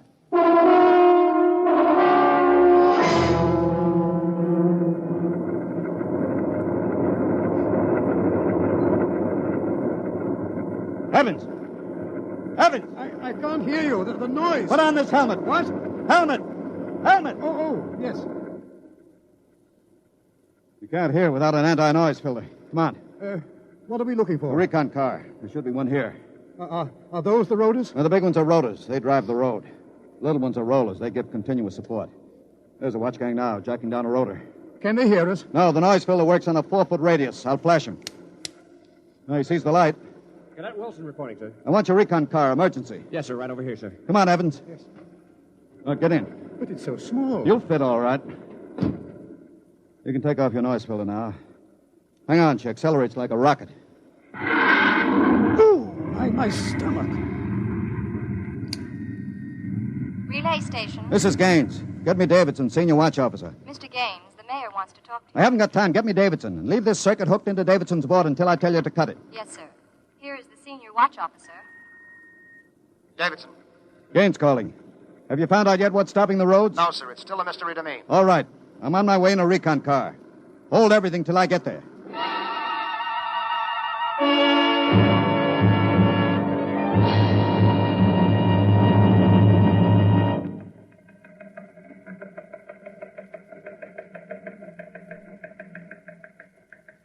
Cadet Edmonds reporting, sir. 3 platoons of cadet engineers standing by with tumblebug motorcycles. Armed? Pistols and tear gas as ordered, sir. Good. Assistant Supervisor Van Cleek is calling you on Circuit 9, sir. Van Cleek. It's about time. Cut me in. Yes, sir. Hello, Van. Where are you? Sacramento office. Now listen, Sacramento. That's good. Report. in a pig's eye. What? I'm not your deputy anymore, Gaines. What are you talking about? Listen, don't interrupt me and you'll find out. You're through, Gaines. I've been picked as director of the Engineers Control Committee. We're taking over. Have you gone off your rotor? We stopped Strip 20 just to give you a taste of what we can do. We're running things now. Van, you don't really think you can get away with this? You can't start Strip 20 until I'm ready to let you. I can stop the whole road if I have to. Van Click, I'll call in the Army. How will you get 'em here if the roads aren't rolling? Now listen, Gaines. Whoever controls the roads controls the country.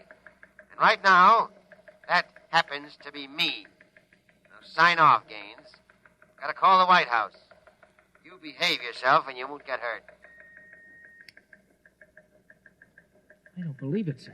He's got us, Edmonds. We go in and blast him out, he may wreck the road. What's your rolling tonnage now? 53% under evening peak, sir. How about Strip 20? Almost evacuated. Listen in on this, Davidson. Standing by, Chief. I'm going down inside with these cadets. We'll work north, overcoming any resistance that we may meet. The watch technicians and maintenance crews are to follow behind us. Each rotor, as they come to it, is to be cut out from under Sacramento's control, then hooked into the Stockton control board. Understand? Got it. Check. If it works right, we can move control of Sacramento sector right out from under Vance's feet, and he can stay in his office there till he's hungry enough to be reasonable. Edmonds, get me a pistol. Yes, sir. Mr. Gaines, there's a man here. He's badly hurt. He wants to see you. Take care of him. I haven't got time. He's from Sacramento sector. What? Bring him in. All right. Easy. Easy. Mr. Gaines, You're Harvey from the Mechanics Union, aren't you? I tried to warn you. I tried to get away. He shot me 3 times. Get a doctor. All right. Easy, Harvey. How long's this been building up? Is it the men? It's the engineers. I told them they were crazy.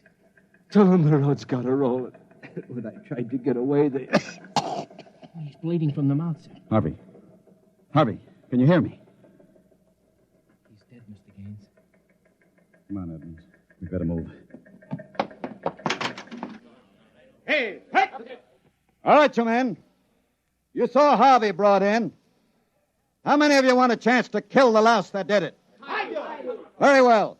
You men turn in your weapons and return to quarters. We've got a job to do, to make sure the roads start rolling again. We haven't got time for infantile heroics. Anybody who hasn't got his mind on his job will be in the way. Now, here's the order. We move north, mounted on tumblebugs. We're going to try to regain control, rotor by rotor, before Sacramento sector knows we're moving. We've got to capture any watch personnel we run on before they can get word back. Surprise is vital. Use tear gas when possible. Shoot only when necessary. But get them before they can reach a phone jack.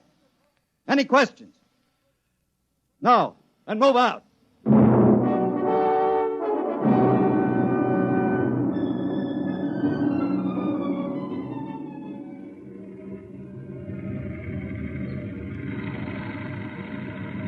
What's the score, Edmonds? 33 prisoners so far, nobody killed. Whoops. Yeah, since I rode one of these tumblebugs, I've gotten how to steer it. Oh, sir, there's a man ahead. There at the rotor base. He's got a phone jacked in. Hurry. If he gets word back, we're sunk. I don't think he's seen us. I'll dismount and get him.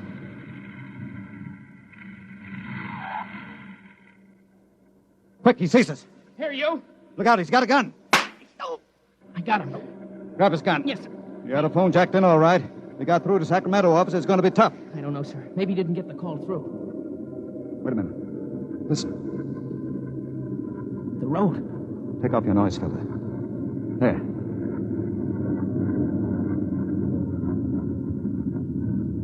The road.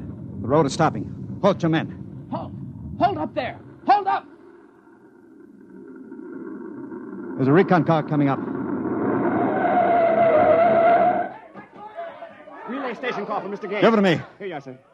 Gaines here. Davidson here, Chief. Van Cleek's calling you. Who stopped the road? He did. All right. Cut Van Cleek into me. You thought I was fooling, huh, Gaines? What do you think now? All right, Van, the road is stopped. You won this trick. Then why don't you get smart and give up? You can't win. You forgot something, Van. You can't lick the whole country. Yeah? Gaines, I've got a switch button in my hand. If I push it, it'll blow 300 yards straight across the roads. And then for good measure, I'll take an axe and wreck the control station before I leave. That's pretty drastic, Van. Yeah, if I blow this charge in the middle of Sacramento sector, it'll get an awful lot of people. There are plenty of shopkeepers still on Strip 20, and that row of apartment houses next to the road will go. Look, Van, you don't want to blow the road, neither do I. Suppose I come up to your headquarters and talk this over. 2 reasonable men ought to be able to make a settlement. Is this some kind of a trick? I'll come alone and unarmed. My men will stay here. All right. All right, Gaines. But one wrong move, and I blow the road.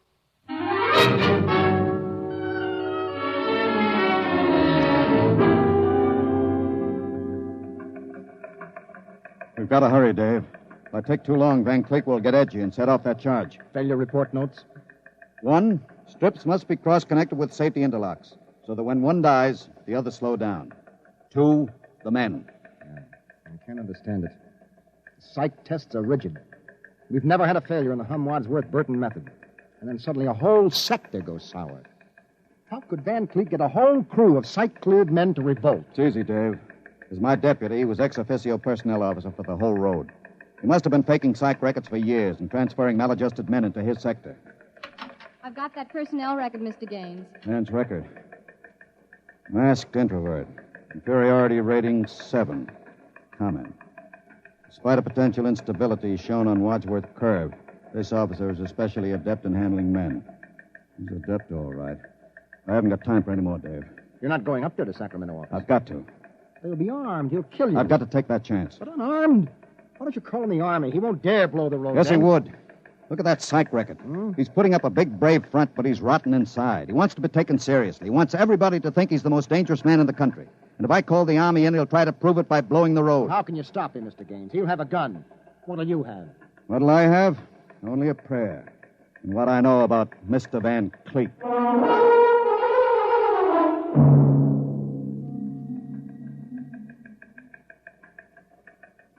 All right, Gaines. Director Van Cleek will see you now. Gaines is here, Director Van Cleek. Come in, Gaines. Behaving sensibly at last. You know I've got you where I want you, and there isn't anything you can do about it. I searched him, Director. He's unarmed. Mm-hmm. I want you to sign this now. It's a declaration of your recognition of the Engineers Control Committee. You've got 1 minute to sign it, Gaines, or I'll push this button and blow up the whole sector. You better sign, Gaines. You need this gorilla with the gun, Van? Hey, you Can't you listen... handle one unarmed man alone? All right, Harry, out. What? Out? Yeah. Okay. All right. Now sign. What's so funny? You are. You start a revolution because you think the engineer should control the road. And then when you've got control, the only thing you can think of to do is blow it up. Tell me, what are you so scared of? I'm not scared. Yeah? Sitting there sweating all over that push button you're holding? Your buddies knew how afraid you were. They'd probably throw you into the rotors. I'm not afraid. You're afraid of me right now. You're afraid I'll have you on the carpet. You're afraid the cadets won't salute you. You're afraid they're laughing at you behind your back. No, I'm not. Now, you keep quiet. I've got a gun. You're afraid of using the wrong fork at dinner. You're afraid people are looking at you, laughing at you. I am not you. You dirty, stuck-up snob. Just because you went to a high-hat school, you think you're better than anybody, you and your crummy little gold-braid cadets. Van, you're a pathetic little shrimp. Huh? I understand you perfectly. You're a third-rater. Oh. All your life you've been afraid that someone would see through you and send you to the foot of the class. Oh, yeah. Throw you right out on your ear where you belong. I don't want to look at you anymore. I'll show you. I'll put a bullet in you. Put down that pop gun before you hurt yourself. Don't you come near me. Don't you come near me or I'll shoot. I'll shoot. Give me that. No. Let me go. Give that pistol. And thanks for not disappointing me, Van.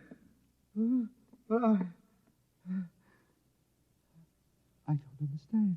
I thought if I wounded your little ego, you'd forget to push that button and pull a trigger instead. I'm afraid you'll never make a good executive, Van. They have to know when to push buttons. Davidson. Gaines here. Chief, are you all right? Are you? I'm all right. Attack now and mop up. I'll hold the control room. I've got Van Cleek, and I think his little revolution is just about over.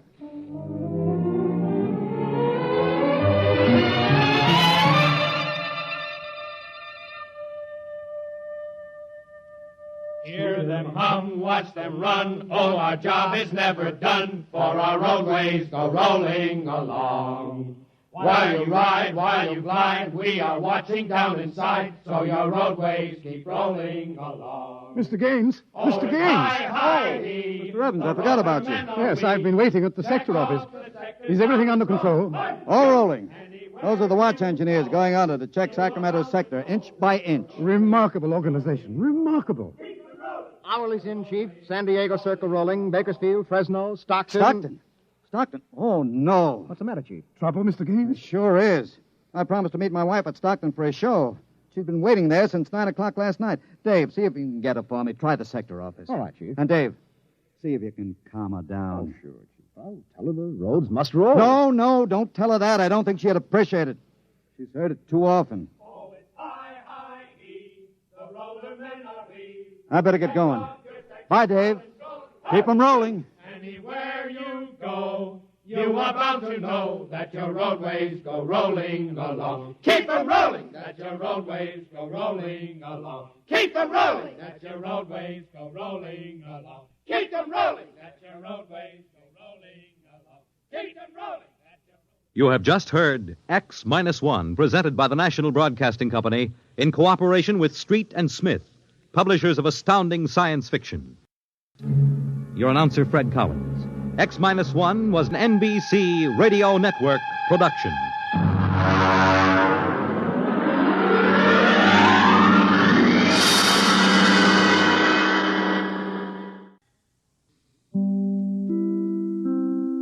In just a moment, X-1. But first, your home will be filled with the voices of top entertainers and fascinating experts in the homemaking field tomorrow when Virginia Graham and Mike Wallace bring you another broadcast of NBC's Weekday. Among the special guests is Rita Gam, Hollywood star and one of Grace Kelly's prospective bridesmaids. And Rita will be joined by a singer whose unique style is well known to his many fans, Johnny Ray. Then from Britain, it's actor Trevor Howard. Meet them all tomorrow when NBC's Weekday brings you another day of fact and fun on this station. Now stay tuned for X-1 on NBC. Countdown for blast-off. X-5, 4, 3, 2, X-1, fire.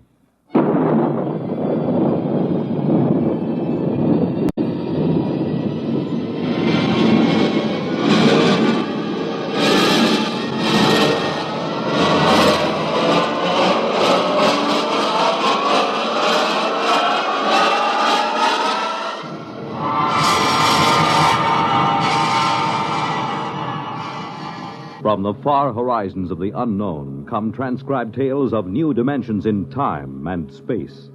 These are stories of the future, adventures in which you'll live in a million, could be years, on 1,000 maybe worlds.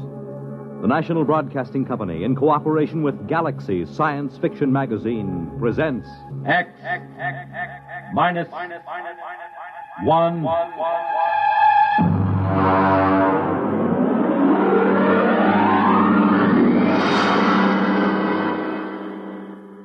Tonight, a story by Frederick Pohl, Tunnel Under the World.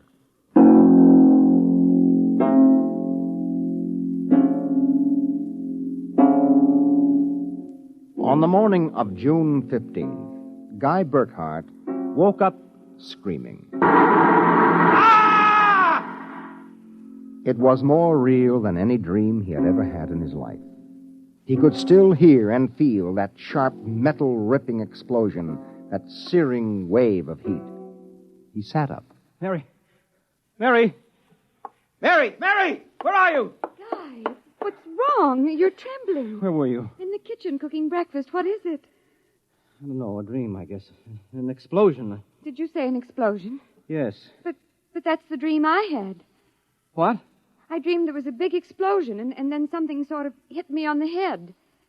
Holy smokes me. Maybe there really was some sort of explosion, and it started us dreaming. Well, there'll be an explosion down at your office if you don't hurry and get to work.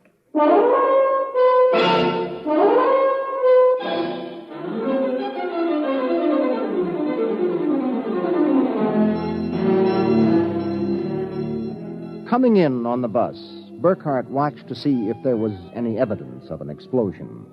There wasn't. If anything, the town looked better than ever. The only thing that seemed strange to him was the fact that none of the usual crowd was on the bus. He was a little relieved when his old pal, Henry Swanson, finally got on. Excuse me. Henry. Pardon me, sir? Henry, what's the matter with you? It's me, Guy Burkhart. Burkhart? Sorry, I don't believe we've met. What? Henry, for Pete's sake, it's me. If you'll excuse me, this is my stop. Well, I'll be... How do you like that?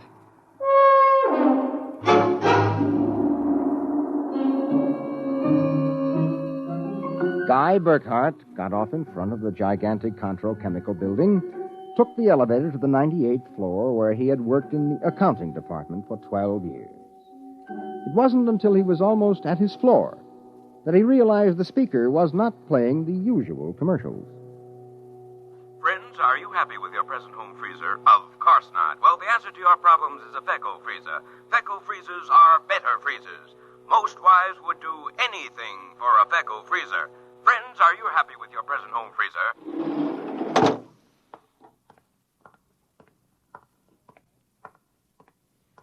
Morning, Miss Horn. Good morning, Miss Burkhart. Well, new hairdo, I see, huh? Why, yes. Do you like it? That makes a lot of difference in your appearance. Mr. Barth in? No, sir. He had an appointment with Mr. Dorchin of the Human Research Institute. Today?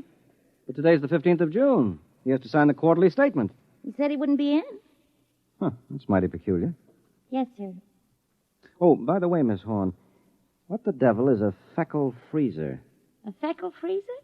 There's some new copy on the elevator commercial. Dorchin must have landed another account. Fecco freezers. I really don't know, Mr. Burkhart. It's a funny day. Can't quite put my finger on it, but there's something strange going on.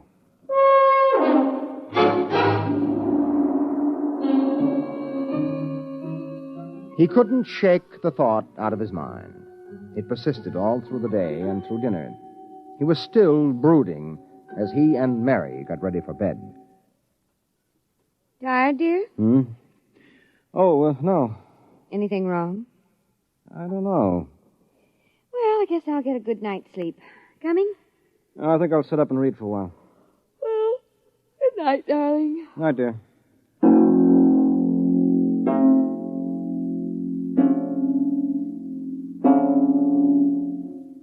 At exactly midnight, Guy Burkhart lapsed into a sudden, deep sleep. And the following morning, he woke up, screaming. Darling, what is it? What's wrong? Oh, nothing. Bad dream, I guess. Oh, you gave me such a shock. I seem to be having a lot of nightmares lately. Really? Yes, the one I had yesterday. This was the same. A big explosion and then nothing.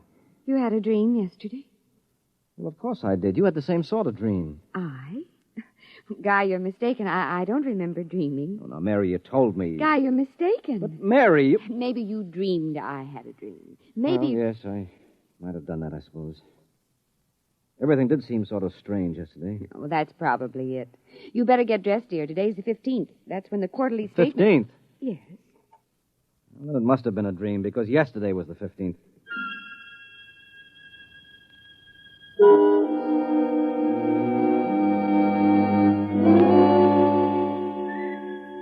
Guy Burkhart got up, dressed, ate breakfast, and took the usual bus to work.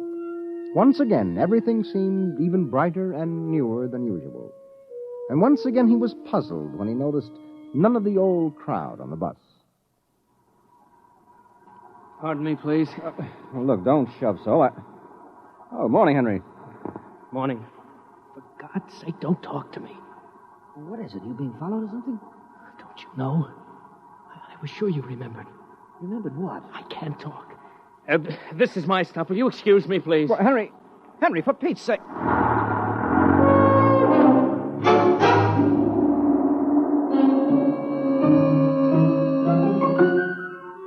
As in yesterday's dream, Guy Burkhart got off at his stop and took the elevator to the 98th floor.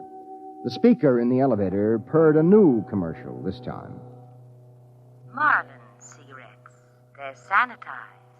Does your present cigarette make your throat feel raspy and unpleasant?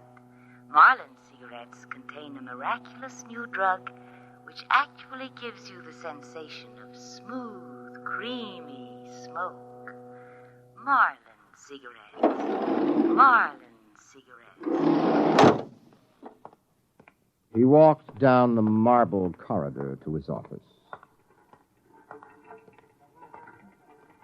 Good morning, Mr. Burkhardt. Good morning, Miss Horn. Do you like my new hairdo? Yes. Is Mr. Barth in? No, sir. He had an appointment with Mr. Dorchin at the Research Institute. I know. You know? Well, I guessed it anyway. And today is the 15th of June, and he won't be here to sign the quarterly statement, and I'm going nuts. Let me have a cigarette, will you? Yes, sir. Try one of these. They're Marlins. I never heard of Marlins before today. What are we, a bunch of guinea pigs?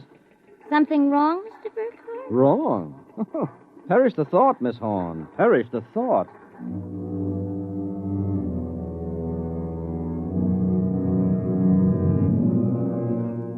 He went to his desk and stared at the mail. Before he opened it, he knew that the factory distributor's envelope contained an order for 12 new electronic computers. He knew that the Development Journal contained an article about a new method of transprinting selective brain circuits of human engineers onto the electric brain circuits of robot engineers to facilitate the operation of automatic factories. He knew that there was a complaint from Feinbeck & Sons about the Controchemical's newest household robot circuit. After a long while, he forced himself to open them. They were exactly as he suspected. Hello.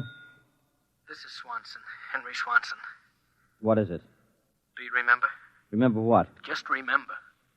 All right, now listen, Henry, let's stop playing games. Yesterday, either I was dreaming or you snubbed me on the bus. Today, the same thing happens. Oh, you do remember, thank heavens. I thought so when I saw you, but I couldn't be sure. Well, what is it you want? Listen, tomorrow morning, when I get off the bus, you get off with me. Be casual. They may be watching. Who may be watching? Swanson! Hello!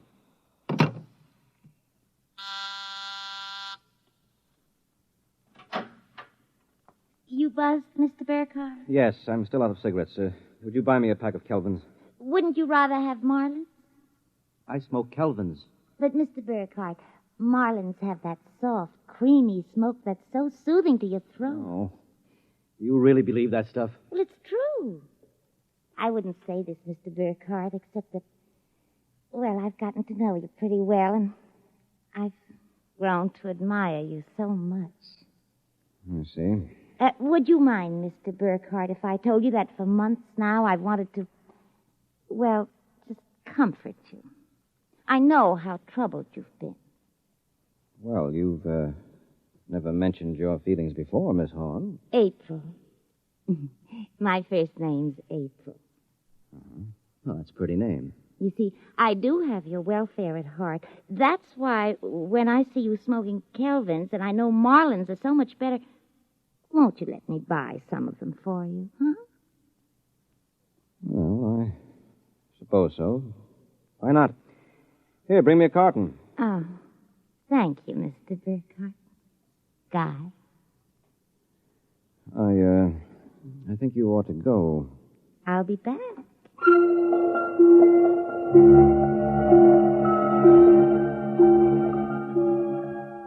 There was something wrong.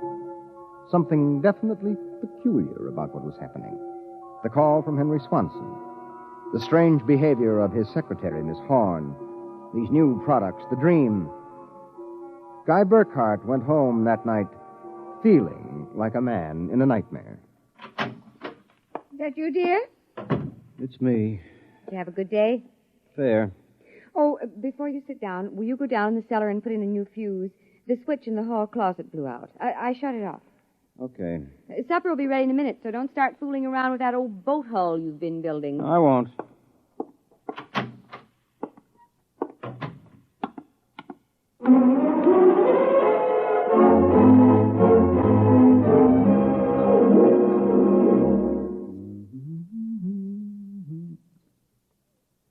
Mary!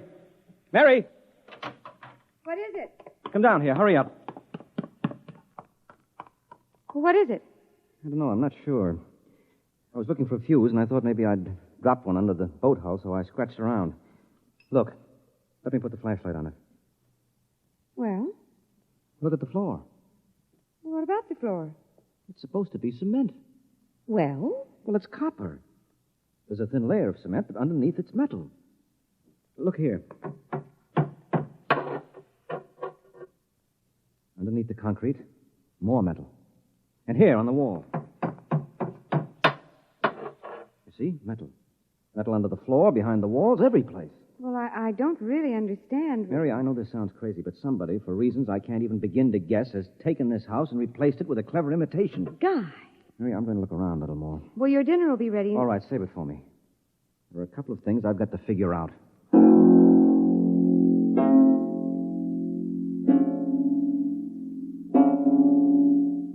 The following morning, Guy Burkhart woke up screaming. He dragged himself into the kitchen where his wife Mary was preparing breakfast and discovered it was still June 15th. Mary, where's the morning paper? Where is it? It's outside the door, I guess. Uh-huh. June 15th. You'd better hurry, dear. Today's the day Mr. Barth fills out the quarterly tax return. Oh, no, it isn't. What? He won't be there. He'll be at a meeting with that crackpot Dorchin at the Human Research Institute. Mr. Dorchin? He'll be there. And Miss Horn will have a new hairdo, and the elevator will be selling some new product, and Swanson... What about Swanson? Swanson, he said... I wonder if it's going to be the same today, or whether... Guy, what in the world are you talking about? Huh? Nothing. Never mind. Where's my coat? You haven't had any breakfast I don't want to miss my bus. I'll see you tonight. Guy Burkhart got on his bus. There were the same unfamiliar faces, the same unusually new-looking buildings, the same unusually bright sunshine. And on the customary corner, Henry Swanson, pale and furtive, climbed aboard. Excuse me, sir. It's quite all right. Do you remember the phone call? Yes. Oh, thank heaven. Get off at the next corner and follow me. Where are you going? There's an excavation for a building about a block down. Make sure you aren't followed. I'll go first.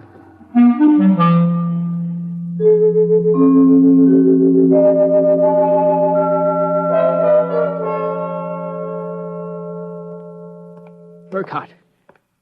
Here, behind the fence. All right now, Henry, what's this all about? I'm not sure. At first I thought perhaps they were Russians. Now I'm beginning to think they're Martians. No humans could have accomplished what they've accomplished. Now, wait a minute. Start from the beginning, Henry. What's going on? Look, Burkhart, peculiar things have been happening to you, right? Yes? A lot of your friends are missing. Your house seems changed. Yeah. There's something stranger than that. The date. Today is June 15th. Yet I could swear yesterday was June 15th and the day before that. You got it, friend. It's always June 15th. And you and I are the only ones who know it. But why, Henry? How? I'm not sure. I think it's some sort of mass hypnosis or something. Well, why doesn't it work for us? My wife, Mary, doesn't remember a thing. Somehow, when it happened, they missed us. We were protected from the full force of the rays or whatever they used. Burkhart, where were you on the night of the 14th, about midnight? Let me see, that was Sunday night. Yes. Yeah, I was down in the cellar under the boat I'm building. I was in my darkroom developing some pictures.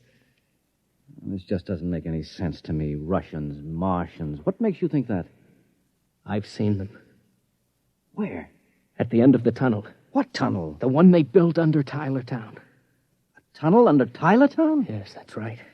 It's made out of copper or some alloy. Copper? Wait a minute. I found a copper layer under my cellar floor last night. So did I. That's how I discovered it. I found a way to get in, too. It's at the bottom of this excavation. Holy mackerel. Henry, why don't we tell the police? Because we can't trust them. Even the police may be Martians in disguise. Oh, come on now. You're being melodramatic. Oh, am I? Well, you just come with me. Where? Into the tunnel. I'll show you.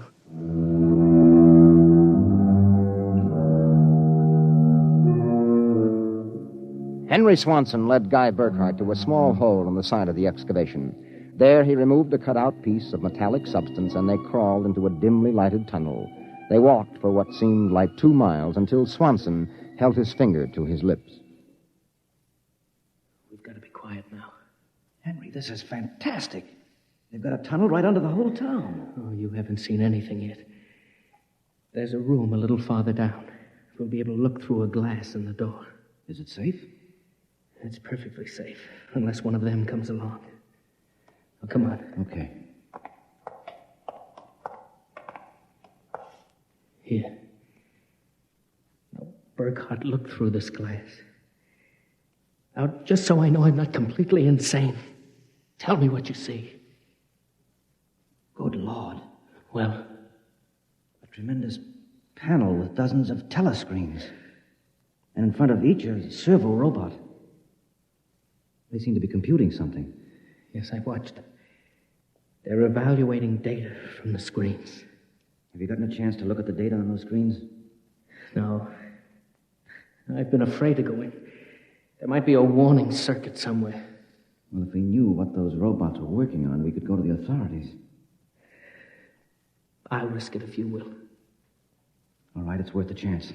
We're lost anyway. Okay. Open the door.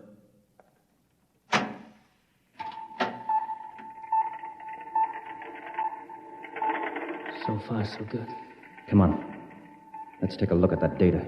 But don't interfere with the robots. Don't worry. Here, let's look at this screen. Listen to this. Tests in the 47K12 group with Marlin cigarettes pulled 80% using the soft feminine approach. Indications are that an extension of this approach would influence at least 70% nationwide. The direct elevator pitch pulled only 10%. This should be abandoned and a new series of high persuasion personal elements introduced. Henry, do you know what this means? I haven't the faintest idea. Well, I don't blame you. This is crazy, but it fits the facts when I think about it. Do you know who's behind this? Martians? No, not Martians, Henry. Humans. What? Humans who are interested in developing the perfect propaganda machine. What? I don't know who they are or how they've done it, but somehow they've taken Tylertown over. Hypnosis. Hypnosis, drugs, maybe some kind of array or something. However they do it, what happens is that they let us live through a single day. During that day, they pour all kinds of suggestions and propaganda into us. At the end of the day, they evaluate the results, see how we've reacted. And at midnight, they wash the day out of our minds, and the next morning we start the same day over again with different stimuli. Do you know what that means, Henry? Suppose one man learned how to influence people 100%. Why, in a year, he could sell us anything from freezers to political candidates. Oh, wait a minute. We're guinea pigs, Henry. This whole community is one big test tube for Dorchin's propaganda research. Burkhardt, what do we do? I don't know, but somehow we've got to get out of this town and get to the FBI. What do you think we can? It's worth a try. Come on. Wait. Huh? What is it? Look through the door. There's somebody coming down the tunnel. You've got to hide. Behind the circuit box. Quick. Good Lord, it's Dorchin, the head of the Research Institute. Shh, quiet.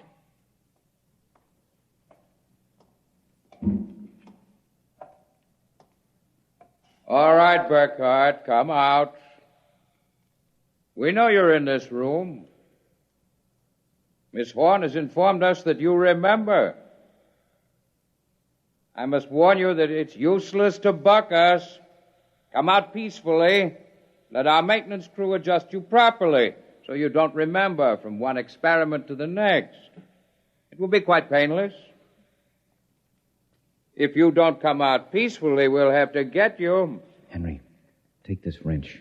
When I give the word, jump him. But he may be armed. Well, we've got nothing to lose. Very well. I'm coming after you. Now! Burkhardt, I've killed him. Now, wait. Get his coat unbuttoned. Maybe his heart is still beating. Henry! What is it? What's wrong? Look underneath his coat. Heaven help us. It's a robot. A humanoid robot designed to look like Dorchin. Come on, let's get out of here. Wait. What's that? It's a loudspeaker. I told you it was useless, gentlemen. Who are you? Mr. Dorchin, naturally. The real Mr. Dorchin. What are you trying to do to us? Merely trying to prevent you from damaging my experiment, gentlemen. You can't get away with this, Dorchin. Sooner or later, somebody, the FBI or somebody, is going to get wind of this madness. Really, Burkhardt, you're quite naive. Now, why not be reasonable and let the maintenance crews adjust you? And if I refuse, I suppose you'll kill me. That would be quite impossible. Oh? You see, Burkhardt, you're already dead. Dead? You're shocked. It's quite true. You and everyone else in this town were killed by a premature atomic blast at the Contro chemical plant. The blast occurred at 7 a.m. on June 15th. That is the last thing imprinted on your minds. That is why you wake up screaming each morning. No, it isn't true. But it is. What I and my associates did was take the brain circuits from your dead bodies. We stored them in electrochemical batteries till we had a chance to rebuild the cities and begin our tests. Do you think I believe a fantastic tale like that? I imagine you find it incredible. Of course, we didn't rebuild everything exactly. After all, it only has to last for a single day, June 15th. At midnight, we turn off the power and wash out the memory of the day. You and your friend Swanson, unfortunately, have defective circuits. You remember. Burkhardt, it's no use. We're trapped. Give up. No, not me. What can we do? We can make a run for it down the tunnel. Come on. It's useless, Burkhardt. Keep going. It's useless, useless, useless.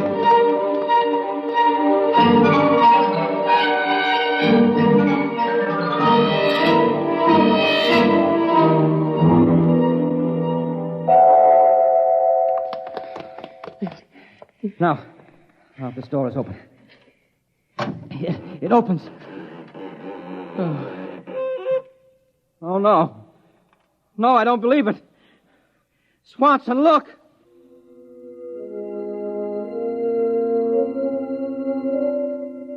They were standing on a ledge of smooth, finished metal. At their feet, the ledge dropped away into a chasm so deep they could not see the bottom. Beyond was only a glare so bright that their eyes could not stand to look into it.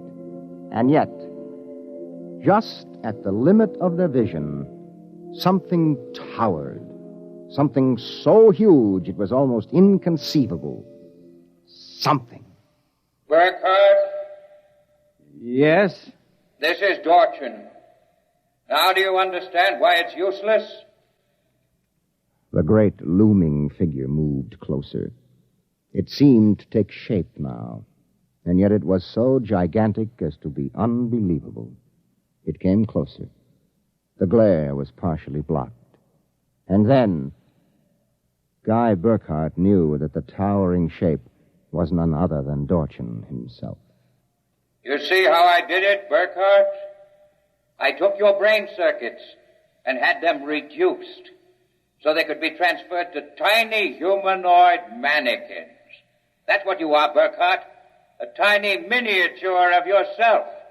And this city, this whole experiment I'm conducting, is built on a tabletop.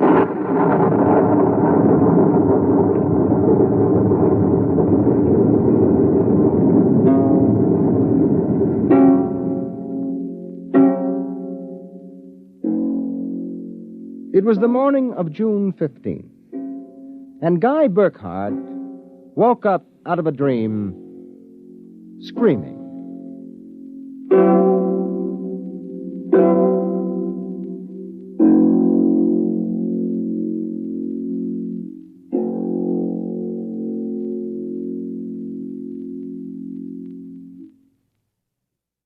You have just heard X-1, presented by the National Broadcasting Company in cooperation with Galaxy Science Fiction Magazine, which this month features another story by tonight's author, Frederick Pohl.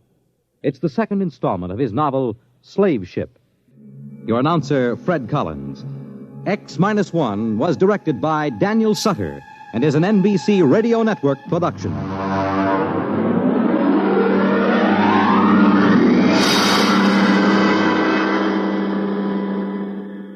In just a moment, X-1, but first, here's an important date to remember.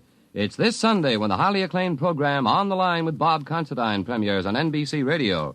Behind each news event is a human interest story, And beginning Sunday, you can hear these fascinating sidelights with commentator Bob Considine. You'll also meet the important people who make the headlines, people from the government, labor, and management, or perhaps someone in your own hometown today. The latest news becomes more meaningful when you understand the human interest. So make a day to hear On the Line with Bob Considine. Now stay tuned for X-1 on NBC. Countdown for blastoff. X-5, 4, 3, 2, X-1, fire.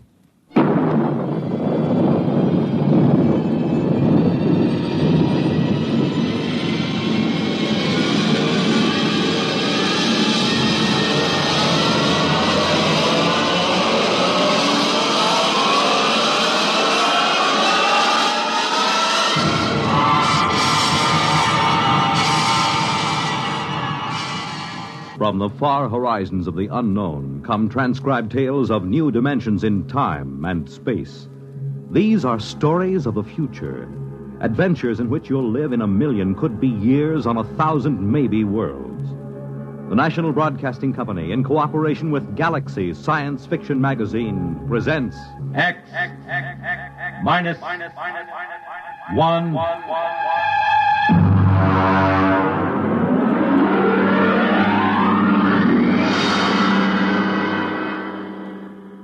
Tonight, The Old Die Rich by H.L. Gold. The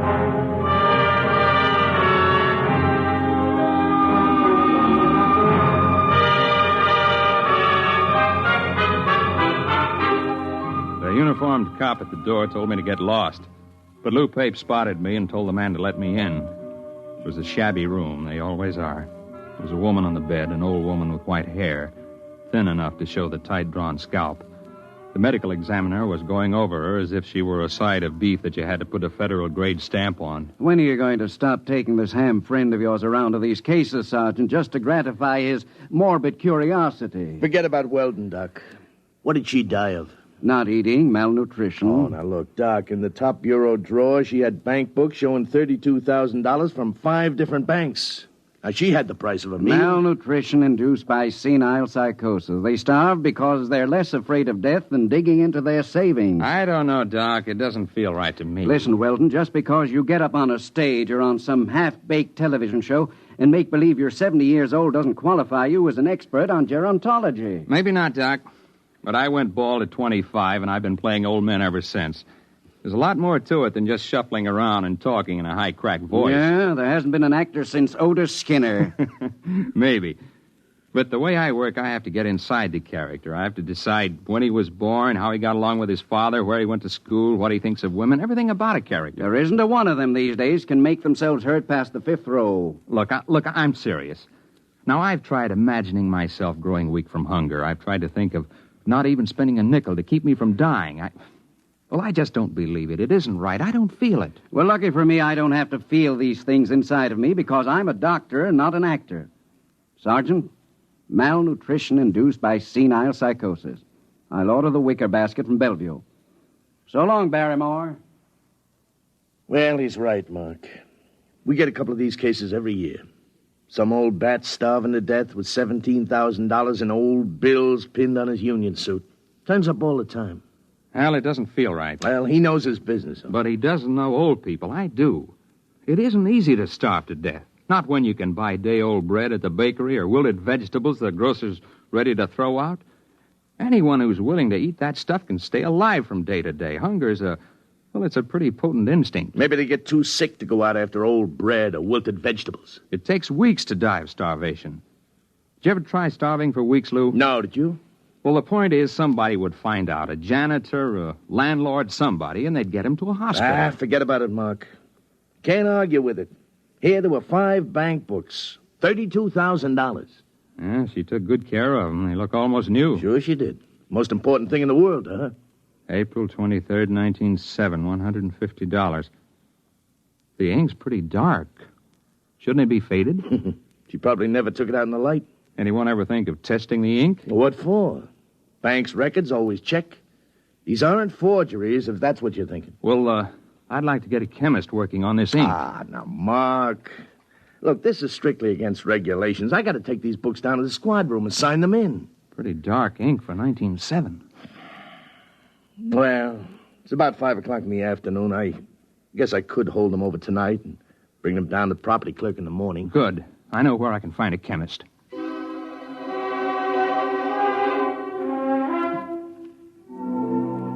Mr. Weldon, there's no doubt of it. The ink sample is typical of inks used 50 years ago. 1907 would be about right. There, you see, Weldon? I was supposed to go to the Trotters tonight. But according to the amount of oxidation, it's fresh enough to be only a few months old. There, I was right. Well, couldn't that be the result of unusually careful handling, though? Oh, yes, I suppose it could. An airtight compartment, perhaps, sealed with one of the inert gases or a vacuum. That might account for the lack of normal aging. Lou, you can't keep inert gases in a top bureau drawer in a fourth-floor walk-up. Yeah. Well, it's probably some simple explanation. For fresh ink, half a century old.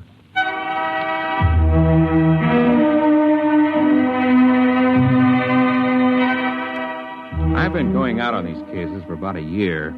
It's my specialty, playing old people, and when I'm not working television or something on Broadway, I go down to the homes for the aged or the parks or just watch.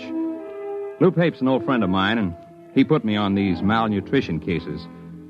But there was more to it than just picking up color and tricks of the trade. There had to be a better reason for it. You can't just starve to death with upwards of $30,000 right at your fingertips. Not without at least buying a bowl of soup. I had a run of television that kept me busy for about a month. Then Lou Pape called me up and asked me to come down to Bellevue.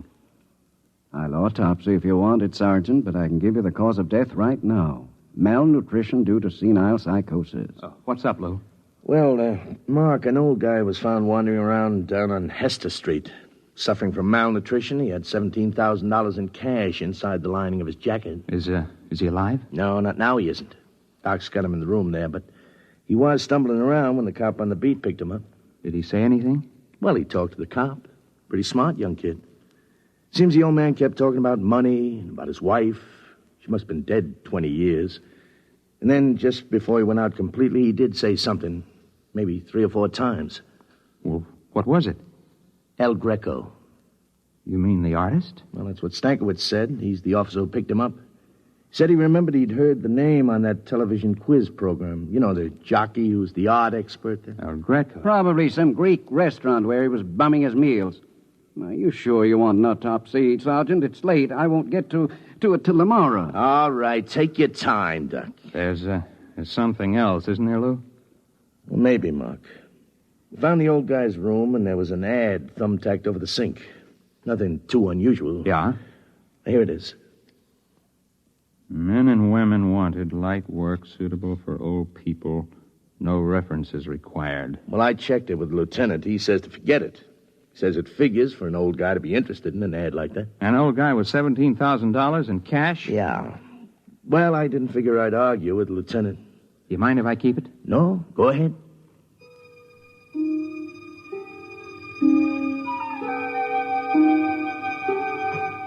It was an old brownstone house in the East 80s.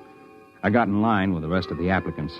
My face was lined with collodion wrinkles, and I wore an antique shiny suit and run-down shoes. It was a good makeup job. I looked more authentic than the rest of the old-timers who were waiting for the interview. I finally came up to where a woman was asking the questions. Name? Kernet. Louis Kernet. Kernet. Mm-hmm. Address? Well, I don't exactly have a place. I've been staying with a fella down on 12th Street, a friend of mine. I met him in the cafeteria. Mm-hmm. Previous occupation? Well, I worked at a lot of things. Used to be a printer way back. I could hand set... Do you have any references? Well... Family? No, ma'am. I haven't got any family. I had a cousin in Salt Lake City, but I haven't seen him in 30 years or more.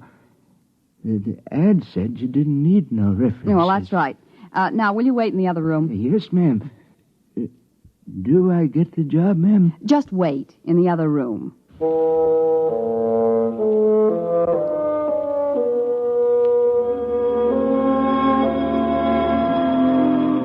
I shuffled into the other room and sat down to wait. I concentrated on building a character for Louis Kernet. If I was going to carry this through, I was going to have to play a better performance than I'd ever given before. About half an hour, a young woman came into the room. I'd planned to be dozing the way an old man would, and so my eyes were closed when I heard the door close. When I opened them, I was looking into the barrel of a .38 revolver. Are you awake now, Mr. Weldon? Huh? Ma'am? I don't think what? you need to carry on anymore. If you need any further convincing, you are Mark Weldon. You're about 40 years old, and you played this same character on television about 6 weeks ago. You played it fairly well. Thank you. Would you mind putting down that gun? Yes. Why did you apply for this position, Mr. Weldon? You're not old. Not really. Well, as a matter of fact, it was a bet. I was having an argument about the method with an actor who trained at the Old Vic. I bet him that I could get by off the stage with Don't bother. You've been very busy recently trying to find out why senile psychotics starve themselves to death. How did you know that? Well, I happen to know that you've been present at several police investigations into these cases, and you're a good friend of Sergeant Lou Pate. Well, you know a great deal more about me than I do about you. Well, I would be glad to enlighten you. My name is May Roberts. I'm the daughter of the late Dr. Anthony Roberts, the physicist, who was dismissed from the Brookhaven Atomic Energy Laboratory 5 years ago. I assume you're connected with these starvation cases, or you wouldn't have known I was investigating them. Well, that's obvious, isn't it? I'm not afraid of professional detectives, Mr. Weldon. They deal only with facts. But I don't like amateurs. They guess too much. They don't stick to reality. Consequently, they're likely to get too close to the truth. Unfortunately, Miss Roberts, I'm nowhere near the truth. I haven't the slightest idea how you're tied in with those starvation Well, deaths. I intend to show you, Mr. Weldon. I'm happy to announce that you have the job. Now, look... Don't move, Mr. Weldon. Oh, incidentally, about 15 minutes ago, I called Sergeant Pape and told him I was your sister just in from Pittsburgh.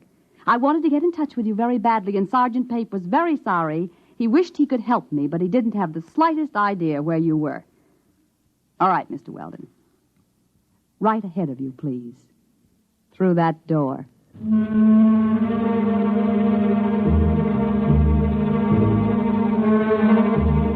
She didn't look like the kind of girl who would forget to hold the gun on me as I went down the hall. So that's all I did, just go down the hall. I climbed up to the 4th floor to a large room. There was a maze of electrical equipment bolted down, tubes and wires and dials. In the middle of the room was a wire mesh cage. She kept that gun on me, steady as a rock. She began to set readings on the dials and flip switches on the control panel. It'll take about 5 minutes for the field to build up, Mr. Weldon. Please get in the cathode area. You mean that wire cage? Go ahead. All right. Now, I wouldn't advise moving now, Mr. Weldon. The wire carries some 10,000 volts. Now, look, Miss Mr. Roberts... Weldon, you're curious, and you could turn out to be a great nuisance to me. As long as you've come this far, we might as well both benefit by it. Benefit? You'll find a suit of clothes on the floor there. Put it on. But after all... Put it on.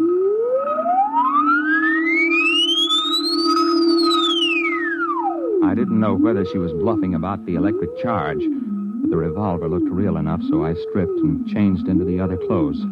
The shoes were a little too tight and pointed. The collar of the shirt was too stiffly starched and too high under my chin. The suit was too narrow at the shoulders and at the ankles. I remember my father had a suit like that. The same shiny blue serge. All right. In your pocket, you'll find a set of envelopes. And you'll find a set of instructions on each. Follow them carefully. I don't get it. You will. Use the envelopes in the order they are arranged. What's this all about? Mr. Weldon, I meant it when I said this could be a benefit to both of us. There's no use explaining anything. You'll find out. And don't try to escape. It can't be done. All right. Now the field generators are ready. Look, Miss Roberts, this is absolutely... Just follow instructions, Mr. Weldon.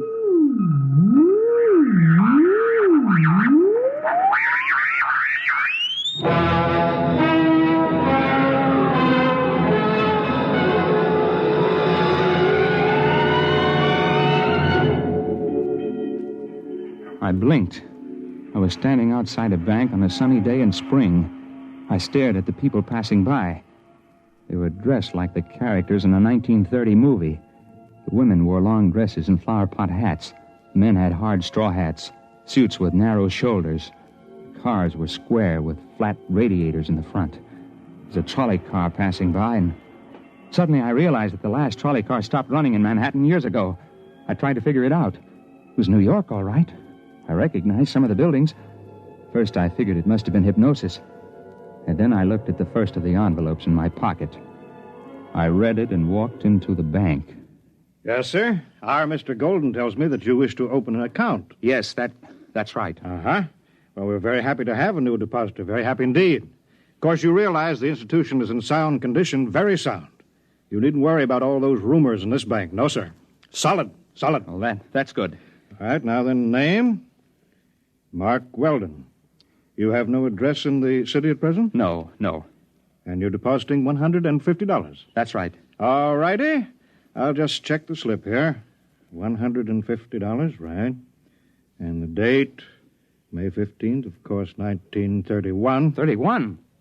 The Depression. Oh, now, Mr. Weldon, this is a very good year for business. This temporary recession is bound to abate. Sound banking policies will see us through. It's just around the corner, you know. What is? Prosperity. All right, Mr. Weldon, we're very happy to have your account.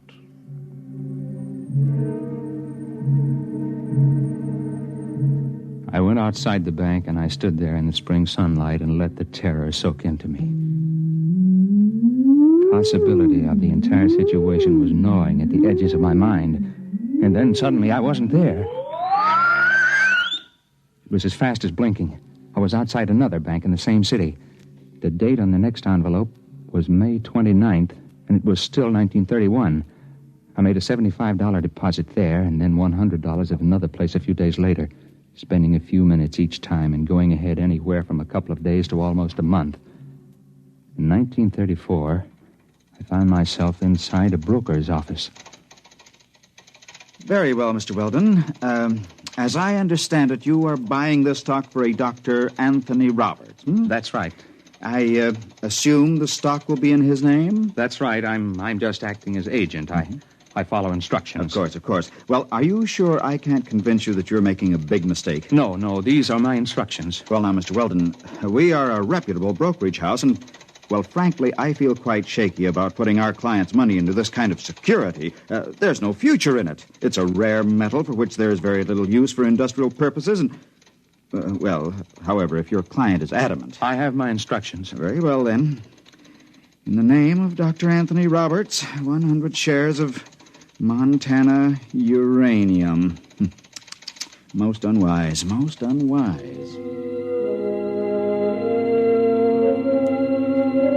It went that way about 50-50. I'd deposit money in my own name in various banks at other times. Then I'd buy a stock or make a bet for May Roberts.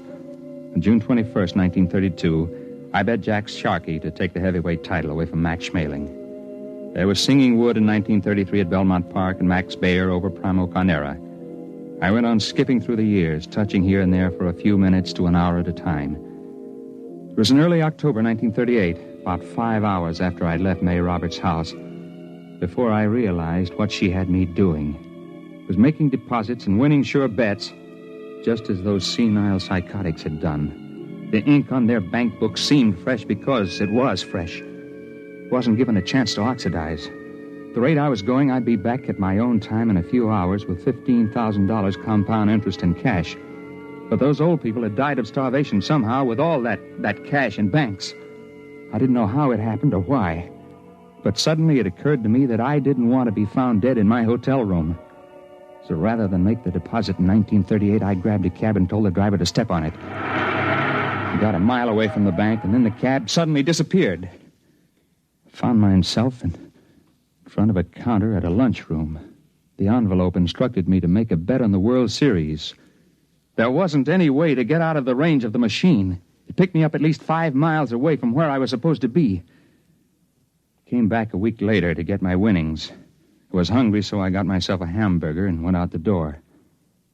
When I hit the sidewalk, it happened again.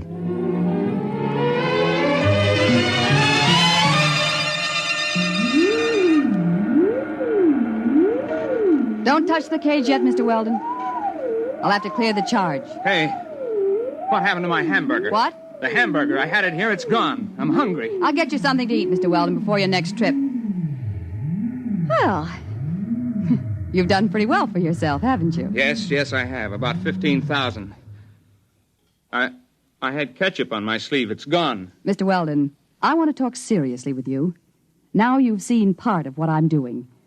Part? My father was discharged from all his research and university connections because he insisted in publishing his findings on the temporal field research. All the conventional physicists explained that it was overwork and recommended everything from hot bouillon before retiring to psychoanalysis.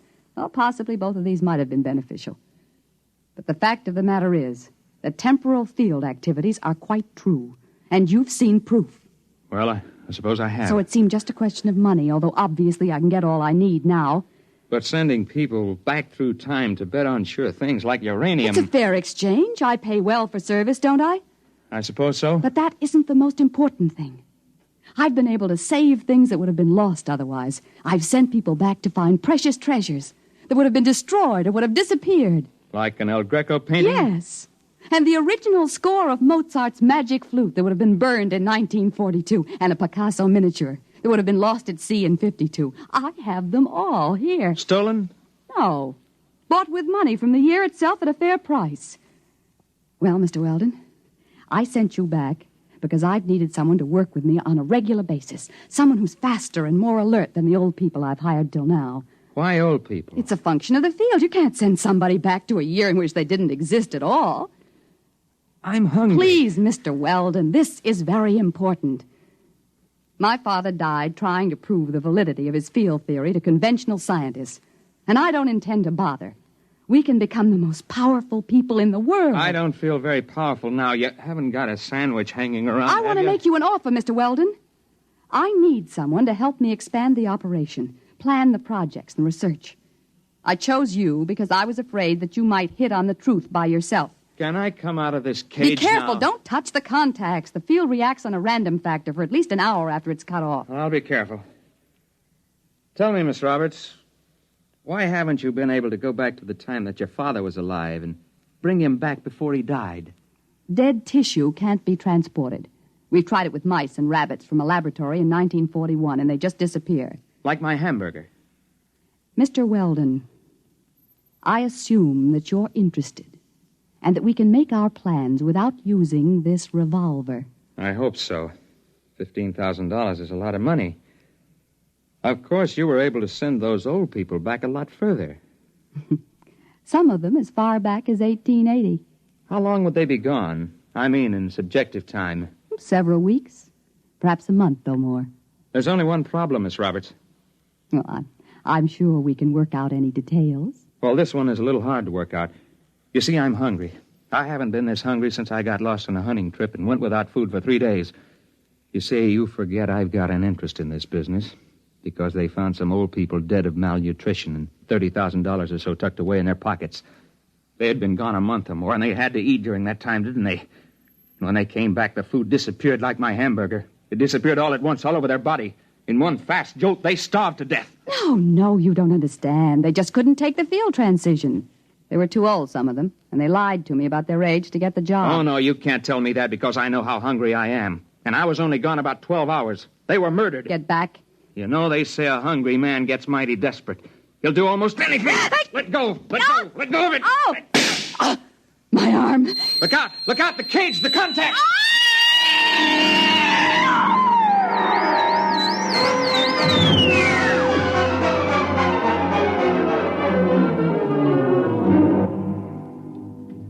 She fell into that cage and disappeared before she hit the ground.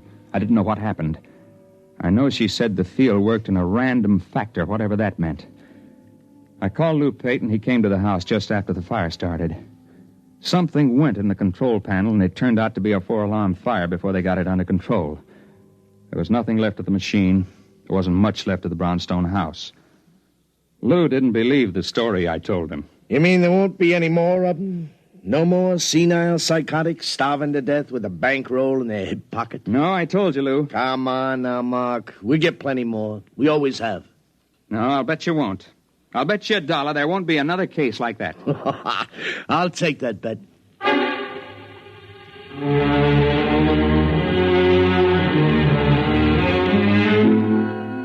I lost the bet. There was one more case, and perhaps it was the strangest one. A woman was found wandering in Bryant Park just before she died of acute starvation. One strange thing was she was young, not more than 30. And the other was she had $17,000 stuffed in her pocketbook and a bullet wound in her arm the medical examiner said was at least 2 months old. I guess that's what she meant by the random factor.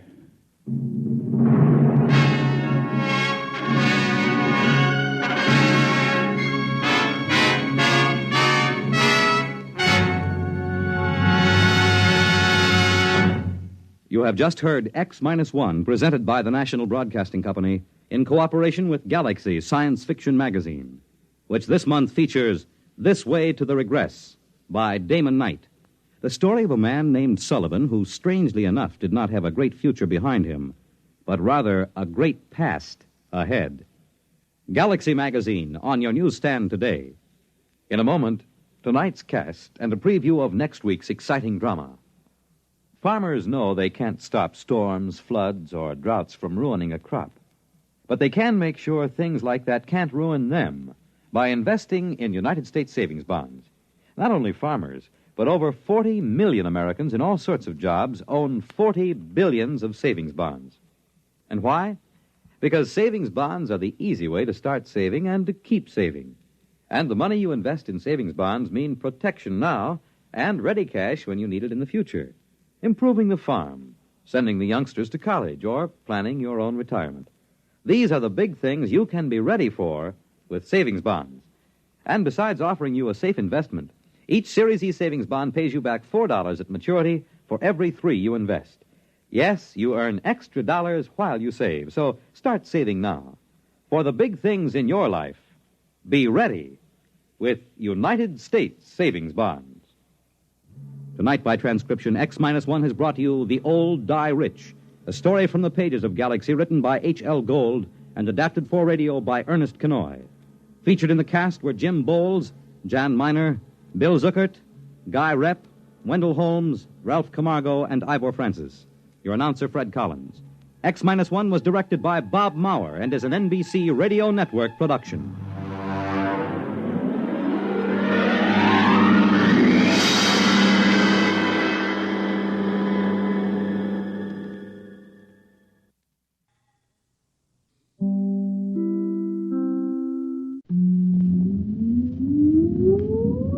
Countdown for blast-off. X-5, 4, 3, 2, X-1, fire.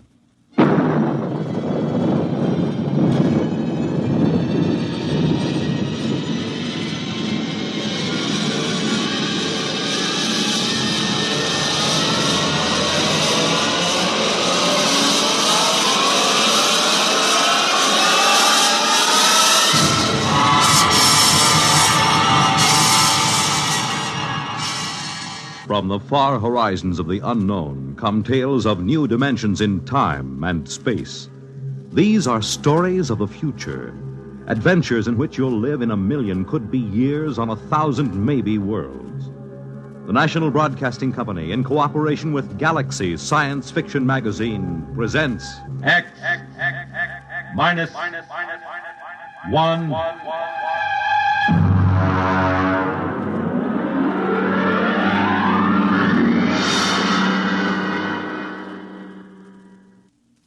Tonight, the time is June 25th, 1962. The place, a lonely beach. The story, Saucer of Loneliness by Theodore Sturgeon.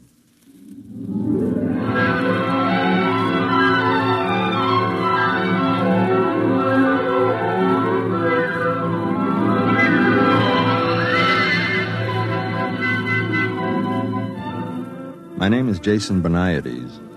I'm a newspaper reporter, 31 years old. I write poetry, but I don't show it to anybody because they might laugh. And the things I write about are very important to me. I was an only child. I never went with girls much because I'm too ugly and too sensitive, and they used to hurt me. I live alone. It isn't much fun. I'm not painting this picture of myself to get sympathy. I don't need it. But it's important that you should know the kind of person I am. Otherwise, you won't understand what I'm going to tell you. It happened tonight, the thing I'm going to tell you about. Tonight. The 25th of June, 1962. I was down on the beach.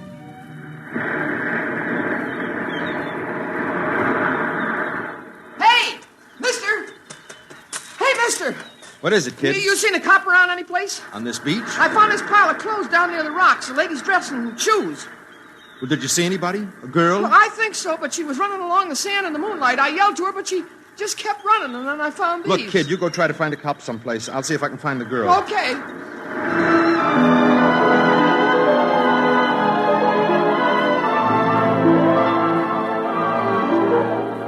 I thought to myself, she's dead. I'll never find her now in this white flood of moonlight with the surf seething in over the pale sand. I ran and ran until my knees buckled and went down in the swirl of it, the sea on my lips, with the taste of tears, and the whole white night shouted and wept. And then I saw her, waist deep, walking into the surf. Stop! Stop it! Come back! Come on, come out. Let go. Let me go. Don't do it. Please don't. Leave me alone. Leave me alone. I'm going to have to hit you. Forgive me.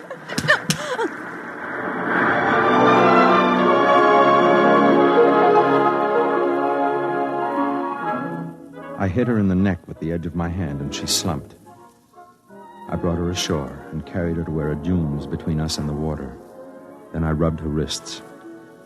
She had a pale, beautiful face with ancient, bottomless blue eyes.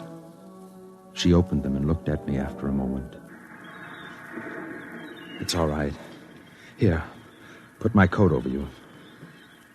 Why couldn't you leave me alone? I couldn't. Why? Because it's important to me. I suppose you want to know why I did it. If I told you I understand, would you believe me? How could you understand? Maybe I know what it means to be lonely. That's it, isn't it? I don't know.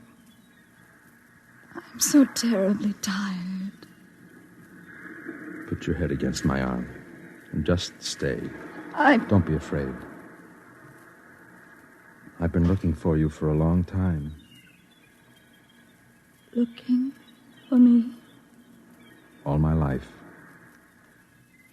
How did you know? I don't believe you. It's true. I found your message. Oh? So you see, there's nothing to be afraid of. Not anymore. Just rest. The moonlight is terribly white. Yes. I'd like to rest for a while.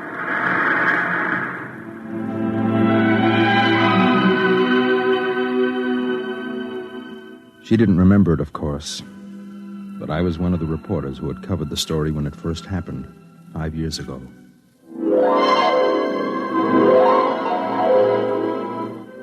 I'll never forget that day. I was working the police blotter. It was a quiet summer afternoon when they brought her in. 2 big cops in blue uniforms. Come on now, girlie, come on. Let me go. I haven't done anything. Take it easy now. What's the trouble, Connolly? Disturbing the peace, Sergeant. Is this that Central Park call? Hey, this is it. I thought you radioed that there was a near riot up there. Oh, you should have seen the place. All right, give me the report. Well, me and Bennett got up there, and there was a mob of people all surrounding this girl, see? So we bust through, and there in the middle of maybe 600 people, she's lying there, sort of in a faint. I asked a couple of people what the difficulty was, and they tell me it's the flying saucer. The what? The flying saucer. What flying saucer? Let me finish, Sergeant. What flying saucer, I ask. And then they says that this girl was standing on the green, and suddenly the saucer comes down and starts whirring over her head like a halo. What is this, miss? A gag? It happened. It did, eh? Well, now suppose you tell me your version. I was standing in the park, and I looked up, and there it was. Describe it.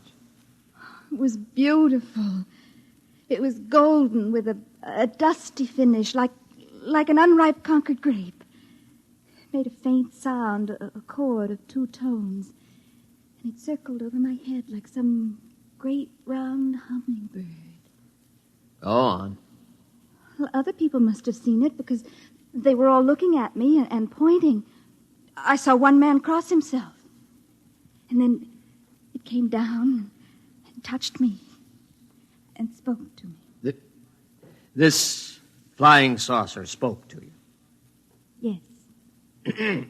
And, just what did it say to you? I said, what did it say? I can't tell you. A secret, huh? Yes. I see. Connolly, this girl is for Bellevue. Well, Sergeant, the plain fact is that it happened just like that. And 10 witnesses all agree it did. Are you trying to tell me that there was such a thing as this whirring hummingbird of a saucer? Oh, there was that, Sergeant. And just how do you know, Connolly? Well, we've got the thing out in the squad car. You what? Bennett's bringing it in right now, see? About 36 inches across it is, and covered with strange markings. Great, Mother. Did you call the bomb squad? I didn't think of it. Well, think of it, man. This may be some kind of atomic weapon. I'll turn it over to ballistics. Never mind about ballistics. Call the FBI and tell them we've got this thing. Yes, sir. What about the girl? We'll book her on disturbing the peace. I've got a feeling the government men may want a word with her. Sergeant. What is it, Beniades? I'd like to do a story on this for my paper. Could I have a look at the saucer? We'd better clear it first. Well, could I talk to the girl? After she's been booked. Connolly, is the crowd still up at the park? Very likely. Well, I'll run up there and get some eyewitnesses. Then I'd like to come back and talk to the girl.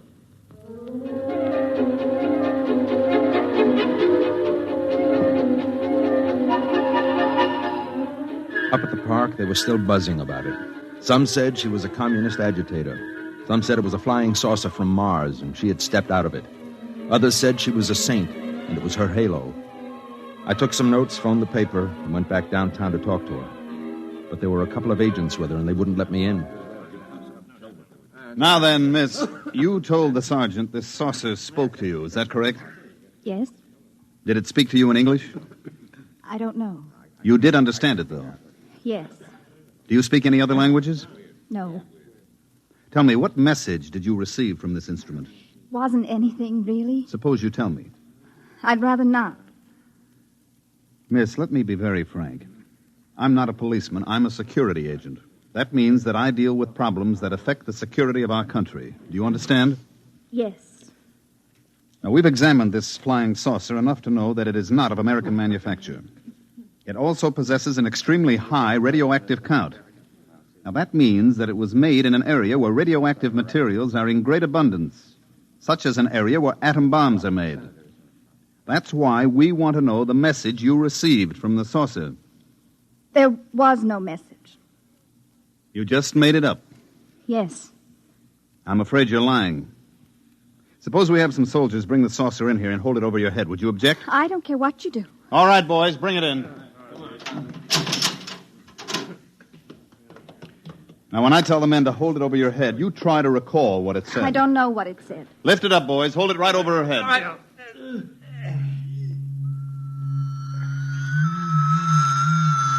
It's talking to you now, isn't it? Yes. What is it saying? What did it say? All right, boys, crate it up and send it down to the National Research Laboratories. Right. What about the girl, sir? We'll get nothing out of her. I don't believe she really knows what that humming noise is. Better have a psychiatrist examine her. Yes, sir.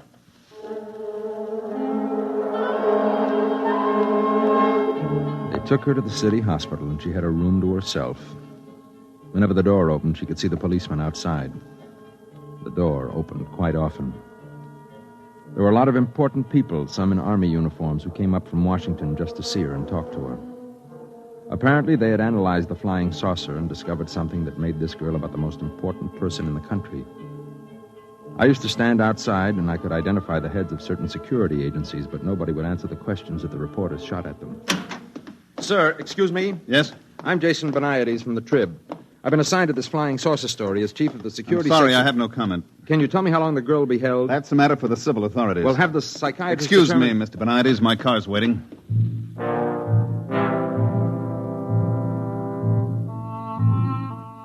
A few days later, she was released from the hospital and returned to the court to be tried on the disorderly conduct charge. They found her guilty and fined her $15 and turned her loose. When she walked out of the courtroom, she was handed a subpoena to appear before a congressional committee in private session. She answered all their questions except one. My paper sent me over to cover the hearings. Now, young lady, I want to remind you that I'm a senator of the United States and empowered by the people of this country to ask questions relating to matters of security.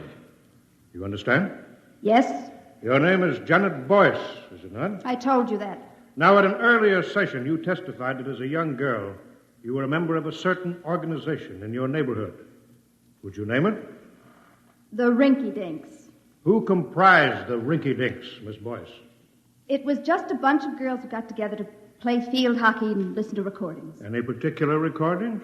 Mostly Eddie Fisher. I see. Now, this flying saucer, you said it talked to you. You did say that, didn't you? Yes, And then you denied it. Yes. Why? because I was tired of answering questions. Young woman, let me put something to you squarely. Oh, by the way, I think if there are members of the press here, I can divulge a rather spectacular piece of information to you. This flying saucer has been thoroughly examined and analyzed, and I wish to inform the people of this great nation that it definitely, I repeat, it definitely did not originate on this planet. Now then, Miss Boyce, consider that it is possible that our Earth might be attacked from outer space by beings much stronger and cleverer than we are.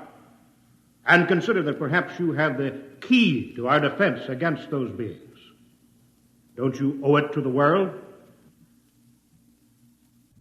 I don't think I owe anything to anybody. Even if the Earth was not attacked, just think what an advantage it would give this country over its enemies.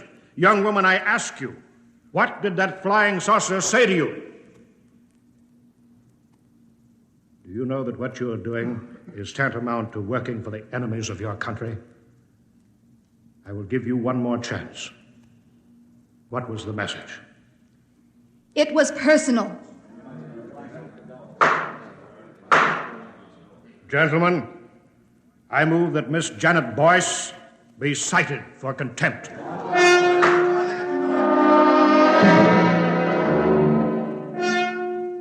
The furor was fantastic. The chief of security blasted the senator for divulging secret information about the origin of the flying saucer, and the senator said the people had a right to know, and besides, he was just guessing anyway, and happened to guess right. Meanwhile, the press printed the girl's picture all over the front page and ran banner headlines such as, "Girl refuses to betray Martian secrets. Flying saucer girl won't talk, cited for contempt." The contempt trial was equally spectacular. She didn't plead any amendment or anything. She just said the saucer was talking to her, and it was nobody else's business. She was convicted and sentenced to 5 years in prison. Beniades. Yes, Chief. For the Sunday supplement? What do you think there's anything in it? Okay, whatever you say.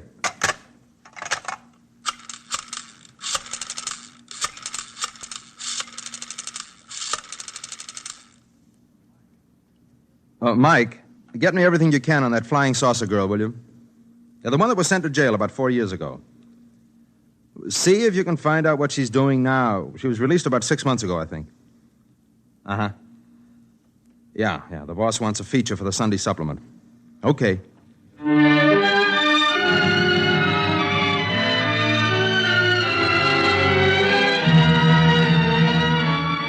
I found out she had gotten a job cleaning at night in offices and stores down near the beachfront. There weren't many to clean, but that meant there weren't many people to remember her face from the newspapers. I tracked her down and caught up with her in a one-armed coffee joint about 4 a.m. Excuse me, miss. Do you mind if I sit here? No. Nice night, isn't it? Moonlight and everything. Which are you? Security, newspapers, or just somebody out for a good time? You're pretty bitter, aren't you? Shouldn't I be? Yeah, I guess you should. My name is Jason Beniades. I'm with the newspaper. It's been nice meeting you. I have to go now. Just a minute. Please. I can't blame you. How did you find me? One of the leg men located your mother. I talked to her earlier tonight. Oh. How is she? Still hitting the bottle. The way she knew where you were, you sent her some flowers on her birthday, remember? Yes.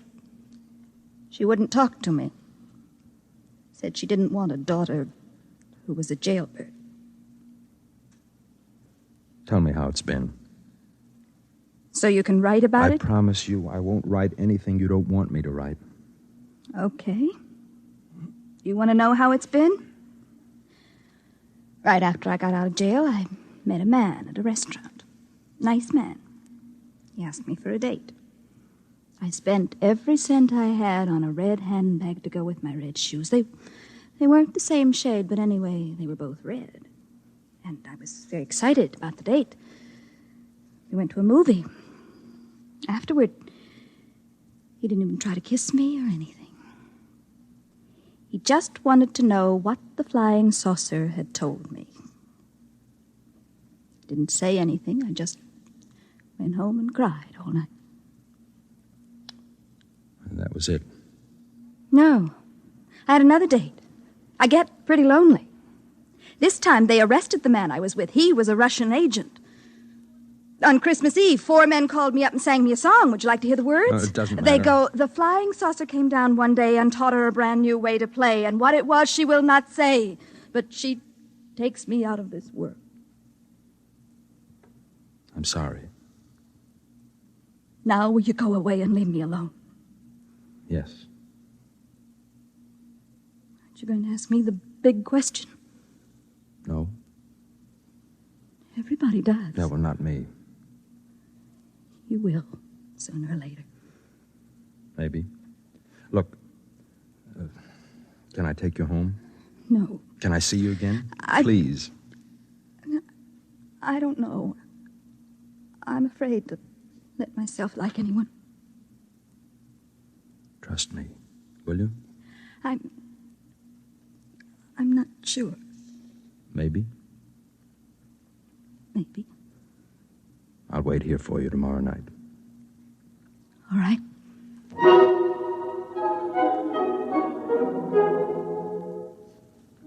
The next night, I went back to the coffee joint to wait for her. I knew she got through about 4 a.m. I got there about 15 minutes early. Mr. Beniades? Yes. Say, you're the chief of the security section, aren't you? You have a good memory. You mind if I sit down? Well, I'm expecting someone. Yes, I know. Oh, I see. I'd like to talk to you. Go ahead. You probably know that we've been trying to gain the confidence of this girl for some years now. Yes. And, apparently you've succeeded where we've failed. Well, not really. In any event, you seem to be making some progress. She may not even show up. I think she will. Now, I'm going to ask you to help us. Help? In what way can I help? We have reason to believe that this girl is a courier for some alien power. On what do you base that?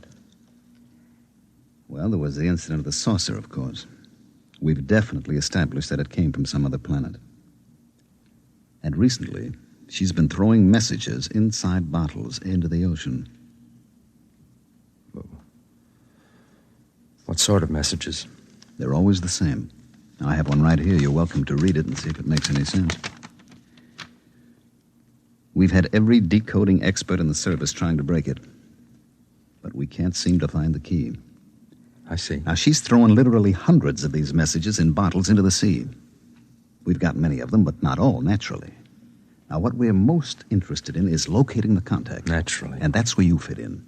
We'd like you to gain this girl's confidence even further. Try to find out just what these messages mean, and beyond that, what the saucer said to her. You'll be doing us a favor and your country a great service. You're certain this is some subversive activity on her part? How else can you explain the fact that she won't tell us her secret? Maybe because it's hers, and everybody has a right to have something of his own. Are you, trying to tell me that you won't cooperate? I didn't say that. I'd like to remind you, Mr. Boniades, that you have a duty to us. I know that.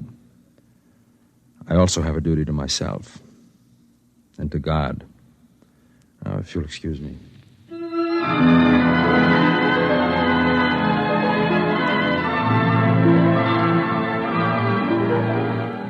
I folded the bottle message and put it in my pocket. I waited for her to show up. The minutes went by, and the hours, and I knew she wasn't coming. Oh, she had come and seen me with the chief and changed her mind. That's when I left the cafe and walked down to the beach. That's when I dragged her out of the surf before she could follow one of her bottles into the water. How do you feel now? Are you cold? Why should you care? I do. Is that why you were sitting with the security chief in the cafe? I didn't arrange that meeting. He asked me to spy on you. I suppose he told you about the bottles. Yes. Wonder how much of the taxpayers' money they spent gathering them up. I think they'd get tired of it. All the writing in the bottles is the same. Maybe you could have saved a lot of trouble. Do you think so? All of them. Judges, jailers, jukeboxes, people. Do you really think it would have saved me a minute's trouble if I told them the whole truth at the very beginning? Wouldn't it? No. They wouldn't have believed me. What they wanted was a new weapon. Some super scientific super science from some alien super race. Science. That's all they think of. No, it's pretty important. Would it ever have occurred to them that this super race from another planet might have super feelings? Or super longings? Or super loneliness? No. All they think about is weapons.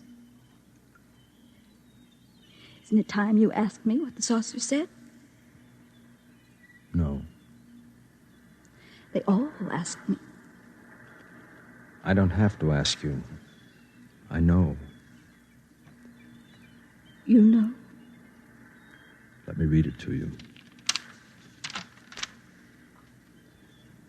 There is in certain living souls a quality of loneliness unspeakable, so great it must be shared as company is shared by lesser beings. Such a loneliness is mine. So know by this that in immensity there is one lonelier than you. How did you know? It's the message you put in the bottles. The same message that some lonely, strange being in some other world put into a bottle, only his bottle was a flying saucer and sent across space to you. You knew. I'm lonely too. Look at me. I've never had the love of a woman. They think I'm pretty ugly. You're not ugly. No. I don't feel ugly right now. Say it again. The message from the saucer. Know by this that in immensity there is one lonelier than you.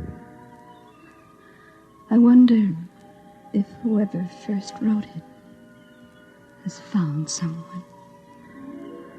I think perhaps he has.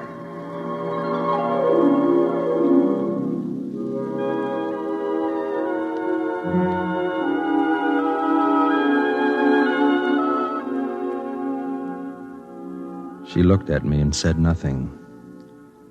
But it was as if a light came from her. More light than even the practiced moon could cast.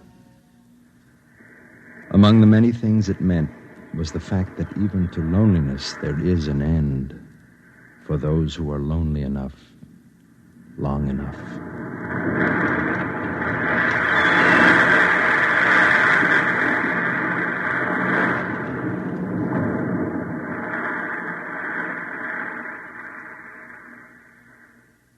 You have just heard X-1, presented by the National Broadcasting Company in cooperation with Galaxy Science Fiction Magazine, which this month features I Am a Nucleus by Stephen Barr, the story of a man who felt he was hexed because his comfortably untidy world had suddenly turned into a monstrosity of order. Galaxy Magazine, on your newsstand today. Tonight, by transcription, X-1 has brought you Saucer of Loneliness, a story from the pages of Galaxy written by Theodore Sturgeon and adapted for radio by George Lefferts. Featured in the cast were Elaine Rost as Janet, Nat Polan as Jason, William Keane as the sergeant, Jock McGregor as the cop, Mandel Kramer as the chief, and Wendell Holmes as the senator. This is Fred Collins. X-1 was directed by Fred Way and is an NBC Radio Network production.